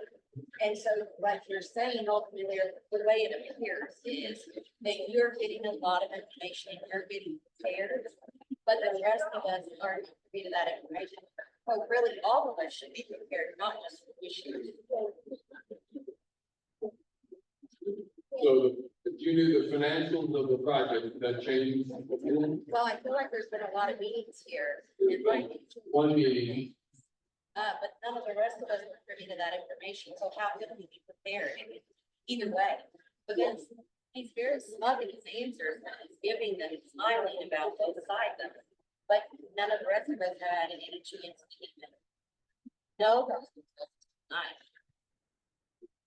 so the issue with the BZA is strictly on That's not the big- really big issue. So if you want to know that, we can work to make those come. Sure. But we're. Can we bring her the mic so she can, because I can't hear her. It's not the BZA necessarily, it's the fact that the commissioners, you guys are representing yourselves as commissioners tonight. And this was supposed to be informative for people to ask questions. But when some questions are being asked, one, the microphone isn't being taken out of people. And two, you're kind of pushing back on BZA, but we're asking you because he says that it works for you. That these are your numbers from your meetings and your conversations, those are his words. That you guys have all discussed it. Now, other people up here are asking questions, but we're kind of being pushed off. And yeah, everybody should have all of this information. Everybody should. This is a big deal. It affects every person in this county. To be clear, though, I have not delivered a report to the commissioners yet, outlining all of my findings. And so it's in draft form. I was looking on it, earlier today, and as I said, I was still kind of writing some numbers on here, so they're not in possession of a report for me that has all those numbers yet, because it hasn't been finalized. So when we get his report, we'll post it, we'll let you see it. We have, the numbers were presented. And we're waiting on the evaluation. We have not find anything, we've not accepted anything, it's what's been presented in the project. And we wanted to make sure that, we wanted to make sure that the numbers that they were presenting were indeed accurate. You're good. Yeah. Yeah, we're big business, I know how we like to manipulate the numbers to say whatever we want, so, we want, that's why we had an independent verification of it. But we haven't received that yet, and we can't, when we do, we can make it public, okay? Sympathetic to what you're saying, you're just thinking of the vision. And I understand you all deserve answers to your questions, and we deserve to know what's happening here, what is the wood project look like, this is what we're trying to do, just so you know. We weren't heading involved, or we had one county council meeting where we were asked to do a solar 101, similar to this. In that meeting, the numbers were presented to the council. Who works directly with the commissioners as well. So that's where that came out of, but that was a public meeting and was publicly noticed. We were on the agenda. So I'd say, you know, stay. I know we just, you know, we all live busy lives. We just forget about that stuff. You know, we'll try to keep you all informed. You know, I would say if you're curious about the process, just, you know, look for upcoming county council meetings and what's on the agendas there and those sorts of things and that information will be presented. If you have questions, you know, directly for us, we're here, not going anywhere, so you can, after this meeting.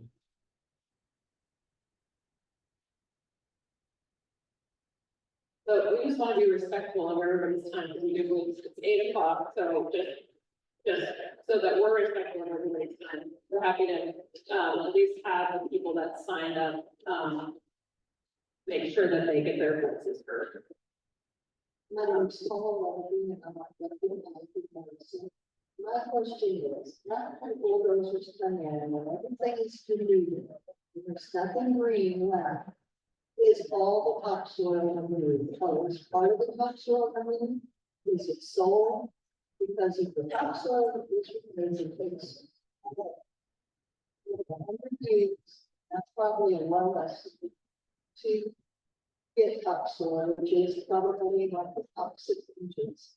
And with the topsoil removed, after you're 30, and then you're maybe 20 more years, and you put in gravel roads over this, how is it ever going to be farmland?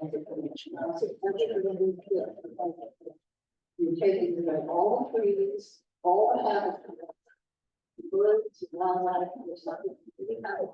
And if the topsoil is removed, that would be farmland. So if you remove the topsoil along all the trees, all the bushes, all the vines, shrubs, habitat. Yeah, so y'all, just to make sure you can hear that question, the question was, during construction, you know, fundamentally, it's very good stewards of the land, but the question specifically is, do you remove the topsoil from the project site or the owner's property? You clear the trees, from there as well, and also just making comments on, you know, how is this land going to be productive again if you're doing everything? So, again, referencing the contracts that we have with our landowners, and, you know, these are farmers who own the land for oftentimes several generations, and we have to make them feel comfortable that, you know, we are going to be good stewards of their property, because our primary responsibility is to them. And, you know, they have these considerations because they want their kids to, you know, potentially farm the land later down the road. They want to keep the land in their families for other generations. And so soil health and quality is a primary importance to them. I can let them speak to it, but I will say that our contracts with the landowners, we do not remove topsoil from the property. We're obligated to keep the topsoil on the property. Even when we do something like we can ditch, we set aside the subsurface soil and the topsoil, we put the subsurface soil back in first, the topsoil back on to maintain that nutrient level and soil quality as well. We do. I would encourage you to look at the site plans that we've submitted to the county. And you will see that where we have located the solar facilities are an area that have already been disturbed. So we're not clearing forests, we're not clearing trees. There may be a couple of trees here and there that we remove for shading considerations. We're not cutting down swamp the forest through that. You can see exactly on those plans that we're planning to locate the facilities and fences, and you will see that the trees are left And I can let Pete, speak a little bit to, the soil health over the life of the project. And I think it's, yeah, it's good to talk about, you know, the impact of the grasses that we're planting and infiltration of water and soil health. Like, so in 30 years, 35 years, when we're turning this land back over, what these managers can expect to see, the quality of health, of the soil, the project area. Well, if I might add a couple of comments. First off, this is a really important comment in our discussion because topsoil organic matter is developed incredibly slowly. So the quality of that, maintaining it, and holding it is very important on any utility scale solar project. I can tell you that the general philosophy is that the only time that topsoil would be removed is in an area where there's grading. And the reason that it is moved to the side, stockpiled, and then put back in the fashion that was just talked about is because there has to be topsoil with organic matter in there for the health of the soil. So that is absolutely something that is considered. It's something that is discussed and talked about in the vegetation management plan that we referenced in our part of the project. But please note that in addition to what was just talked about how on this particular project, there's currently not a plan to do a lot of deforestation and those sorts of things. In the areas of the project where there would not be grading, there would not be any topsoil that would be moved, set aside, it would be maintained. And not only would it further be maintained, but it would be protected and held there through this vegetation management plan with the use of cover crops and then the final vegetative cover. And the last thing that I would say regarding, okay, what would the soil health look like if and when this project were decommissioned? So first off, there are not any utility scale solar projects in the country that have gone through a 30-year period, been decommissioned, and we can say, here's what the soil health looks like when it's done. But we have some pretty good examples.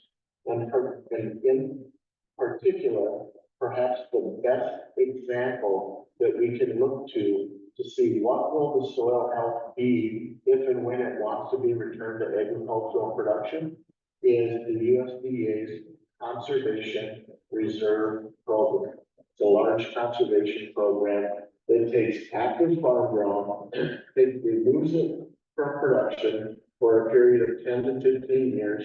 And then at the end of that, the landowner has the option of returning it to agricultural production or re-enrolling in the CRP program.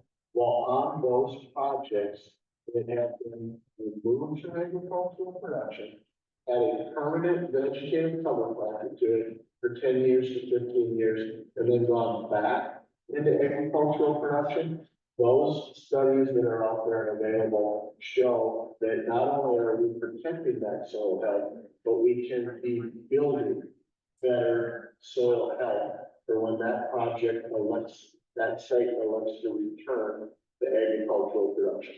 So it's a very, very important question. It's a very important consideration, and you should have confidence that if the vegetation management plan is followed, and it is planted to a permanent vegetative cover that's thinking about how can we improve the soil health while it's in this solar, this utility scale solar state, that has been considered and is part of the overall grand master plan.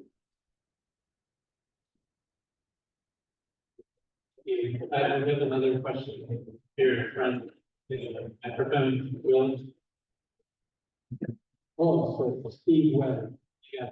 This is the greatest example of greenwashing I have ever experienced. Ever. My life. Wildlife corridor. But I've got to fix this. Tell me, where are you going to put this in the land here? Come on. This is a joke.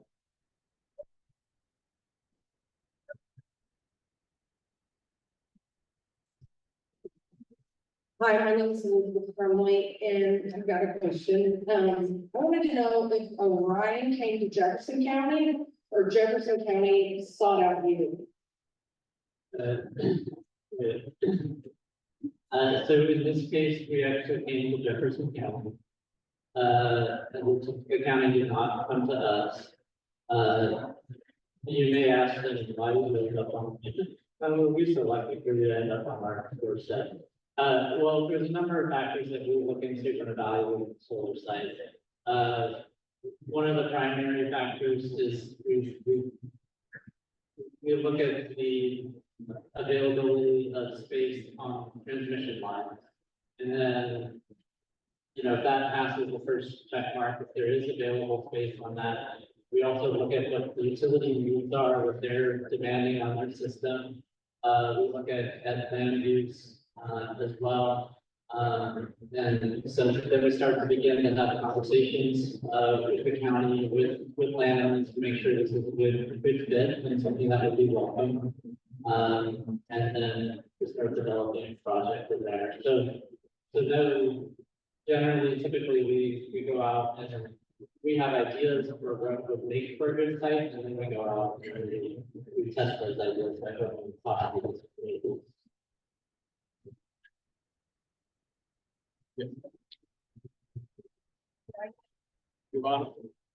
Good evening. I've got one quick question. In your 25-year plan, could you tell us the government subsidies that Orion's going to collect? Yeah, this question comes up a lot, and I think both for you for asking it. We hear this, a lot publicly, you know, renewables, and usually, again, you put it nice, but usually it's along the lines of, you know, isn't this all government funded stuff? This wouldn't survive without subsidies. And so why are we talking about this here on the heat of the American government? And so how do we get our subsidies is, yes, I guess technically you call them subsidies. We do not receive direct money from the government. What we get, our subsidies are kind of twofold. One is we get to accelerate the depreciation on the equipment, which is essentially a line item tax. So, if you're a farmer and you buy equipment and you depreciate that, it's a tax rate. So the subsidies that we get are tax rates. So that's one form of them. The other form is essentially for each unit of energy that we produce, we also receive a tax rate on that. So we're not receiving direct money from the government in any sense. We are paying essentially less taxes to the government for producing energy. So that's essentially how it's driven. And if you look, and you say, well, okay, but if you look at industry by industry, how solar compares to coal, nuclear, oil and gas, our subsidies or tax rate are less than each one of them. But it's those specific industries have been in operation for over 100 years, and their tax subsidies are baked into the tax code. We as Americans don't even know about that, but they are there. And so you may say, take away the subsidies for everyone, and it's not a bad argument, but you would have to do it for each individual industry for it to be a level playing field. And so I'm sitting here telling you that subsidies for renewables are actually less than this other one, and even still, it is still the cheapest form of electricity, which is why utilities don't want it. We don't tout the benefits of this, green stuff. These are side benefits, yes, but primarily utilities want us on their system because we provide their customers with the cheapest source of energy at that time of day. Now you may say, yeah, but you guys aren't operating. You're only operating during the day right now. And yes, that's true.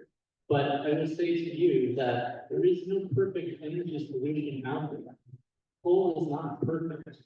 Coal has done a lot of great things for this economy. It has powered us through 2 world wars, it's built everything we have around us. But a lot of the units are old. It's like owning a classic car, and each time something breaks, you have to manufacture a part for it. There's costly to operate, along with, environmental regulations that they have to adhere to, which drive the cost up as well. And, you have gas units, it has both positives and benefits. Solar and wind are great when it's operating, when the sun is shining, when the wind is blowing. That's the cheapest source of energy. And so utilities want that on the grid. And when the sun goes down, the wind isn't blowing, then gas units pick off. And then you have coal, which can run around the clock. And so what I'm saying here is it's like investing in the stock market. You don't just buy one stock and flip to ride it out. You invest in a portfolio, and each different energy source has its positives and its negatives. But when you combine those all together, you have a better system. And if you look around you right now, coal plants are retiring at an alarming rate. You look around, you have Duke is retiring its Gibson plant. You have AES is retiring its Petersburg plant. You have LGE, which is retiring its coal plant. You have NIPSCO, which is retiring its coal plant. So all this coal is retiring. At the same time, we are using energy more than ever. It's just astronomical the amount of electricity that we're consuming. And so we need electricity solutions to step in and fill the void here.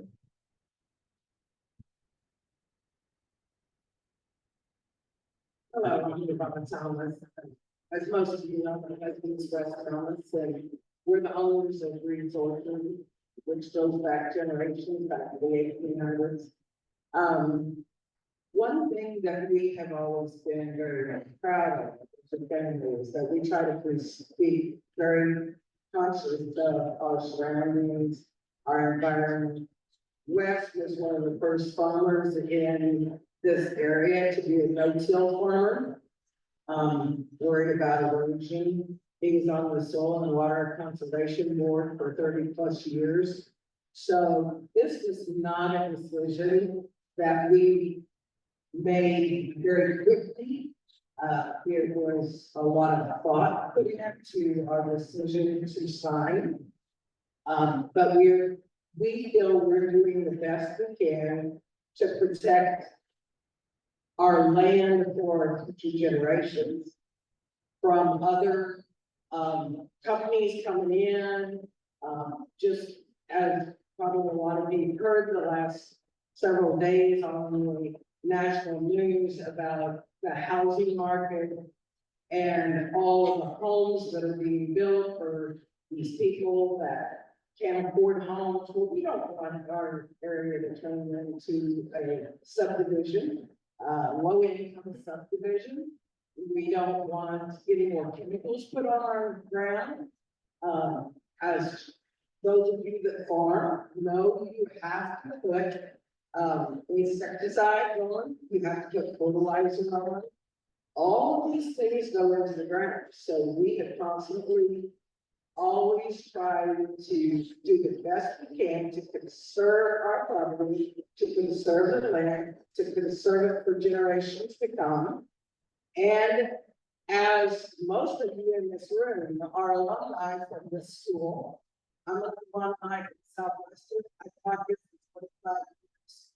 And anyone that's been in the school system knows that we could use the money here to help improve our school system, in technology, in the grounds, in the buildings. So only thing that there's nothing negative here. You have to quit looking at everything so negative and try to be positive and think about the positive things that this could do for our community and our brand.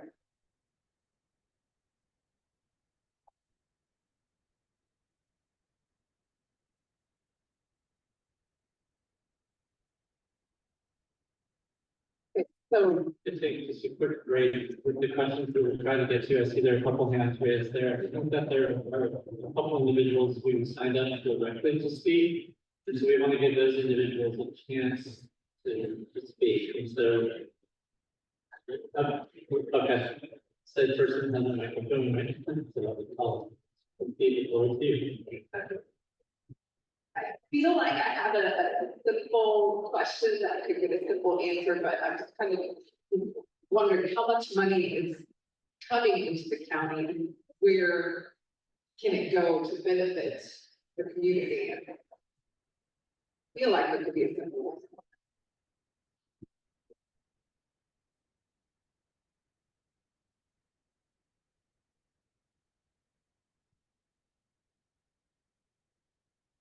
So, we don't have a definite plan, we don't know what's going through, but, you know, our thoughts are, one of the major uses for funds like this would be for roads. Right now, property taxes don't go for roads, the only funding the county gets for roads is through the gas tax. And as the gas tax goes up, as it has been, unfortunately, the state has decided they need more. And so we're getting less and less. So one of the major things we want to do is take care of roads now, but also invest so we, because the agreements are limited in their scope, how long they'll last. So investing for longer term so that we can take care of the road. We have capital projects in the county, not necessarily capital projects as county buildings, but one of them that comes up is the Jefferson County Library. It's an old building. It has aging mechanical systems. So that's just one example, but things like that we would have funds to be able to help out something that is Jefferson County. There are some, the animal shelter is another one. I mean, we have struggled with funding for the animal shelter just because the cost to take care of animals, state mandate. If you let go, let it to adopt an animal, it has to be spayed or neutered. Right now, that's over $300 per dog. The cat's a bit less, but you know, we are, as a county, we are taking those costs, you know, and you know, you couldn't, that's the way we talk about it, but we couldn't ask people to adopt an animal for $300 because we would, so that's another thing that we thought. So we, once again, don't have any definite numbers, but we are starting to think about, we want to be prepared if things like this happen. How would we use that, what are some positives that could be made to the county? So that's kind of where we're at, you know, we're still developing that. We needed a plan to let people know that we're not just gonna put it in our pockets. I know the slush fund has been thrown around, we're getting a lot of slush fund for that.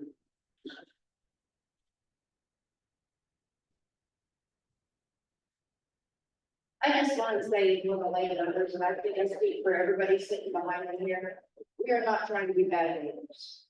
We have all thought long and hard these decisions, we've all done our research. We want a lot of people to look at the actual facts, not just what they're hearing. And to have a little bit of respect of what we think we are doing for our families, for the land. It all came down to a business decision. We are not trying to make anybody's view change. That if you drive by my house, I don't want you to be disgusted.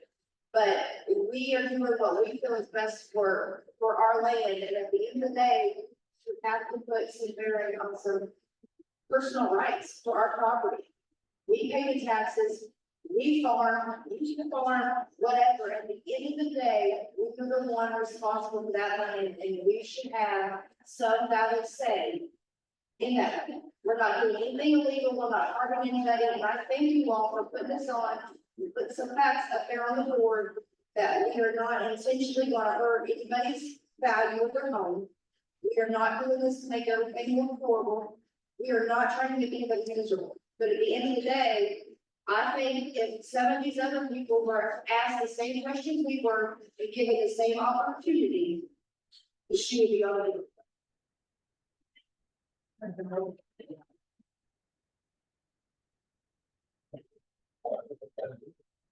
Any other similar questions here? This one, I think, okay, then ask. Okay, so we're just gonna try to get into a few more questions, okay?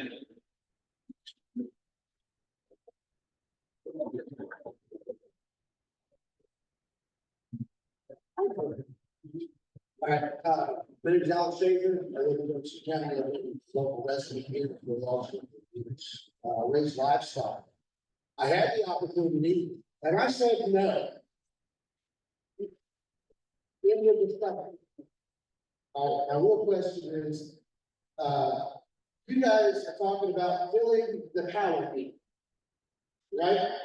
Energy, we need electricity, because we're all going to green, we get electronic cars. All right, who's gonna fill the agricultural need of all the prime farmland you're taking away from production? A friend of mine lives in Illinois, may not be you personally, he lives right by Kankakee.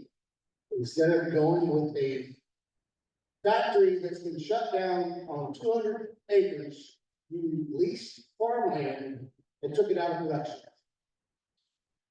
And you're only bringing in 2 to 3 full-time jobs after this is gone. How many jobs are you taking away from the loss of the agricultural production, less chemical being sprayed, less trucks on the road transporting grain? Okay, so I didn't ask you that. Thank you for the question. The question was essentially, you're taking these solar panels and you're taking valuable farmland out of production. So, I guess it would seem that way. You can look at it from a few different perspectives, right? So one, agricultural production continues to increase year over year, year over year. So taking some land out of production, it will be compensated for by the increase of production in other farms that continue to farm. The other thing is that the government has a program right now, a conservation reserve program. And this is a program that pays landowners directly to take land, their farmland out of production. Why do they do this?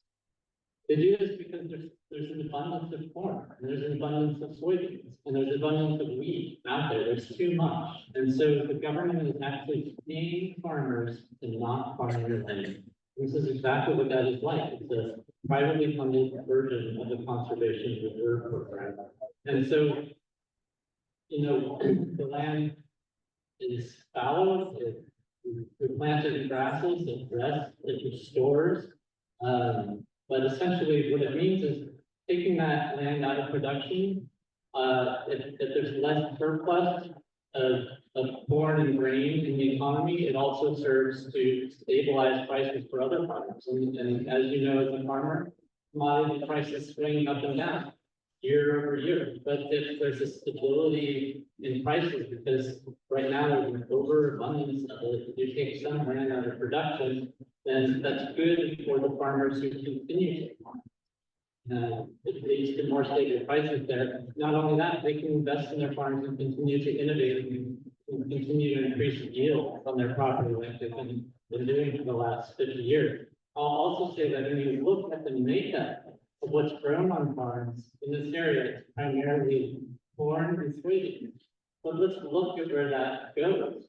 So roughly a third, and it's depending on what you look at, but between 35 and 40% of corn goes into ethanol production right now. Up to 50% of soybean production goes into biofuel. And so we're already earmarking this grain production to go into our gas tanks, into our pipes, to burn energy, right? So what if we take out a small fraction of that that's being used for those uses, and instead we produce electricity for it? These landowners have decided that that is a good use of their property. They're producing energy just like their corn and soybeans produce energy as well. And like I said, they're trying to keep their land in for future generations. They're having a hard time competing with the Walmartification of agriculture, and it's getting harder for smaller farmers to survive. And some bigger farmers are choosing to do this because it allows them to diversify against commodities. So each person has their own unique decision to do this, just like you had a unique decision to not do this. And several people, you're not unique, a lot of people have said, no, this isn't a good fit. They want to continue to farm. Whether we were even building a children's hospital out there, they would say no to that because they're diehard farmers. That's in all in their blood. But you know, at the end of the day, I get it. It's just it's a difficult issue. You know, it's an emotional issue. But you know, people have their property rights and they make their own decisions, you know, based on that. So.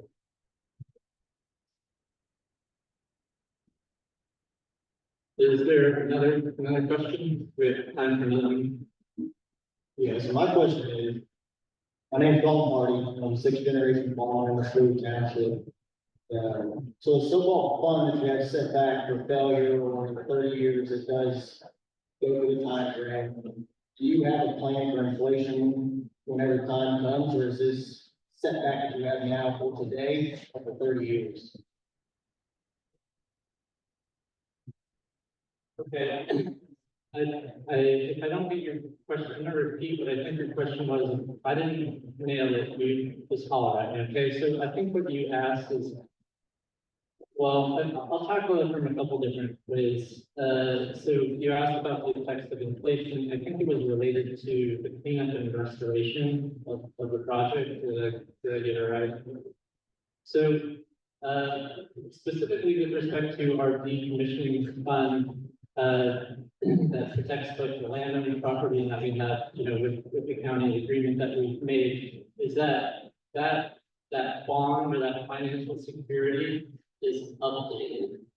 And it's updated every 5 years. And so then there will have, every 5 years, an evaluation of the project will be conducted to make sure that there is adequate security in place for the removal of the equipment and the restoration of the land. So that has been approved.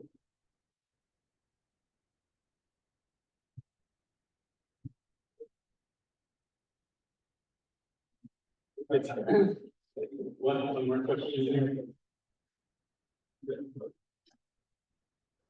Maryland, that, Can you hold the mic up? What's your there? So we can hear you. my husband and I are one of the people that we once sold on a farm. That's our decision. I'm happy that the other guy wants to keep farming. That's his right. And my husband did farming all his life. The farming dealing and that was lonely. That he could only breathe because of farming. I've husband took care of his land. And now we do that farm support because it's not even farm. I'm happy that you all have land that you want to do, what you want to do. But we want to help our children, really children, our farm, and our family. And this whole thing is because of us. And it's a good project because it's government, it's for our land. And keep us, family, people, and we're just making innovative this year, you all bragging about it. They are practicing to do how, they are, the bear you all for this. But you gotta do it, listen to them, because they are going through how they do it.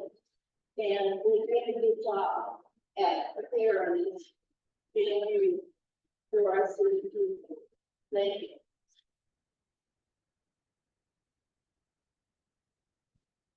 Hi there, Glenn Murphy. I'd like to know how large the fence will be and what it'll be composed of. Also, I'd like to know about the buffer. Is that an actual buffer off property lines, or is that just a buffer for the roadways for people driving by? Got our fence and buffer. So with the buffer itself, it doesn't necessarily follow property lines, it follows the fence line. And the fence line is set back based on the setbacks that are either required by the ordinance or setbacks that we instilled upon ourselves to make sure that they're far enough away from adjacent residences. So for example, a fence would not follow the property line, it would follow, say, like 150-foot setback or 50-foot setback or a 300-foot setback, depending on the location of the project in relation to roads or existing residences. So that buffer will follow that fence. And so the buffer requirements in the county ordinance is along roadways as well as along the fence line across from, adjacent to residences in the area. So you'll find buffers along all of those fences.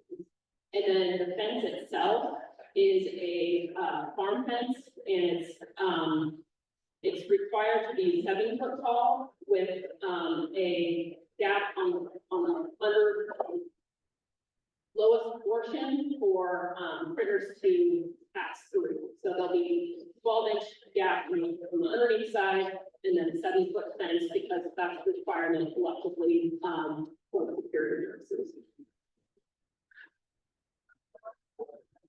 What's the fence made of? It's the fence. It's a farm fence. What does that mean? I don't know what a farm fence is. I know I read the whole thing. And it says that it will not be barbed wire, it will not be woven. Correct. So what does it mean? Well, Have a picture? so chain link it could very well be chain link. But, you know, we're limited to what we can use based on the fact that it's not allowed to, well, one, not proposing barbed wire, but also we have to be careful about making sure that it is wildlife friendly in case, you know, wildlife tries to jump over so they don't get caught.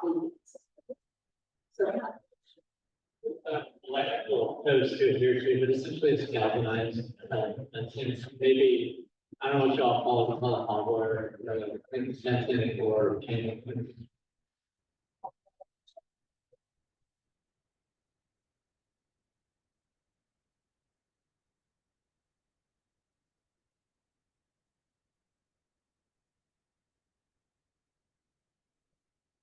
Any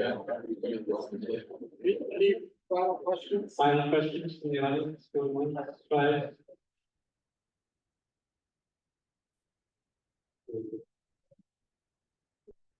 I suppose the one question I love to keep is how do you agree with this goal solar products that you and how do you think about further effects?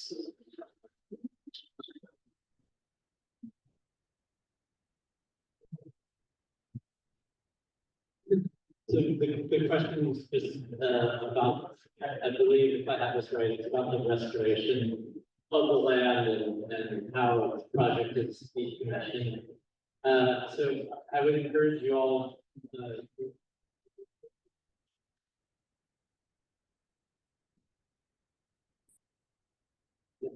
so there is a decommissioning plan associated with our project, which I encourage you to take a look at, which describes in detail how the project will be decommissioned. But the panels themselves, the panels that we're using, there's kind of 2 pathways where they can go. One is the landfill, so they are safe enough to dispose of in the landfill. The second is recycling. And currently there is a recycling center south of Dayton where the panels could be shipped to. As was alluded to earlier, there's not a lot of projects that have been decommissioned, so there's not a lot of, currently a lot of recycling centers in the US that are planned for more. But essentially, the glass, or many of the components in the panels can be recycled and reused. Talk about why to help the farms put in solar, buy it for farms. Where's my right, everybody else that tries to counter line, Sorry, I didn't hear the question. I understand their rights about having to do their solar panels for farms. Where's our rights for the power lines across our farms? That's all. Yeah. If you made a comment a while ago, that, the power plants are closing, LGE, AE, all of them, and yet they turn around and say, that's who you're selling power to.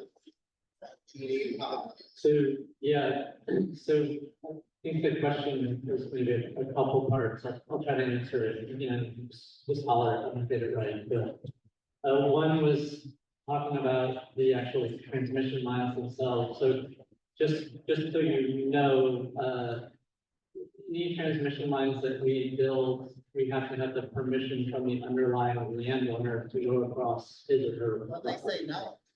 If they say no, then we can find a different solution. I guarantee you, So, right, so we don't have, we're a private company, we don't have power on delegation as a utility. So we have to seek private agreements to put our solar panels and or our transmission lines. The other question, I think, was related to a lot of these coal plants are turning off. And so the utilities are actively going out now and they're replacing, they're trying to replace that energy with projects like this, with natural gas projects as well. you have to go to IAE or LGD and talk to them, but the solar panels on their property and tie straight into the grid.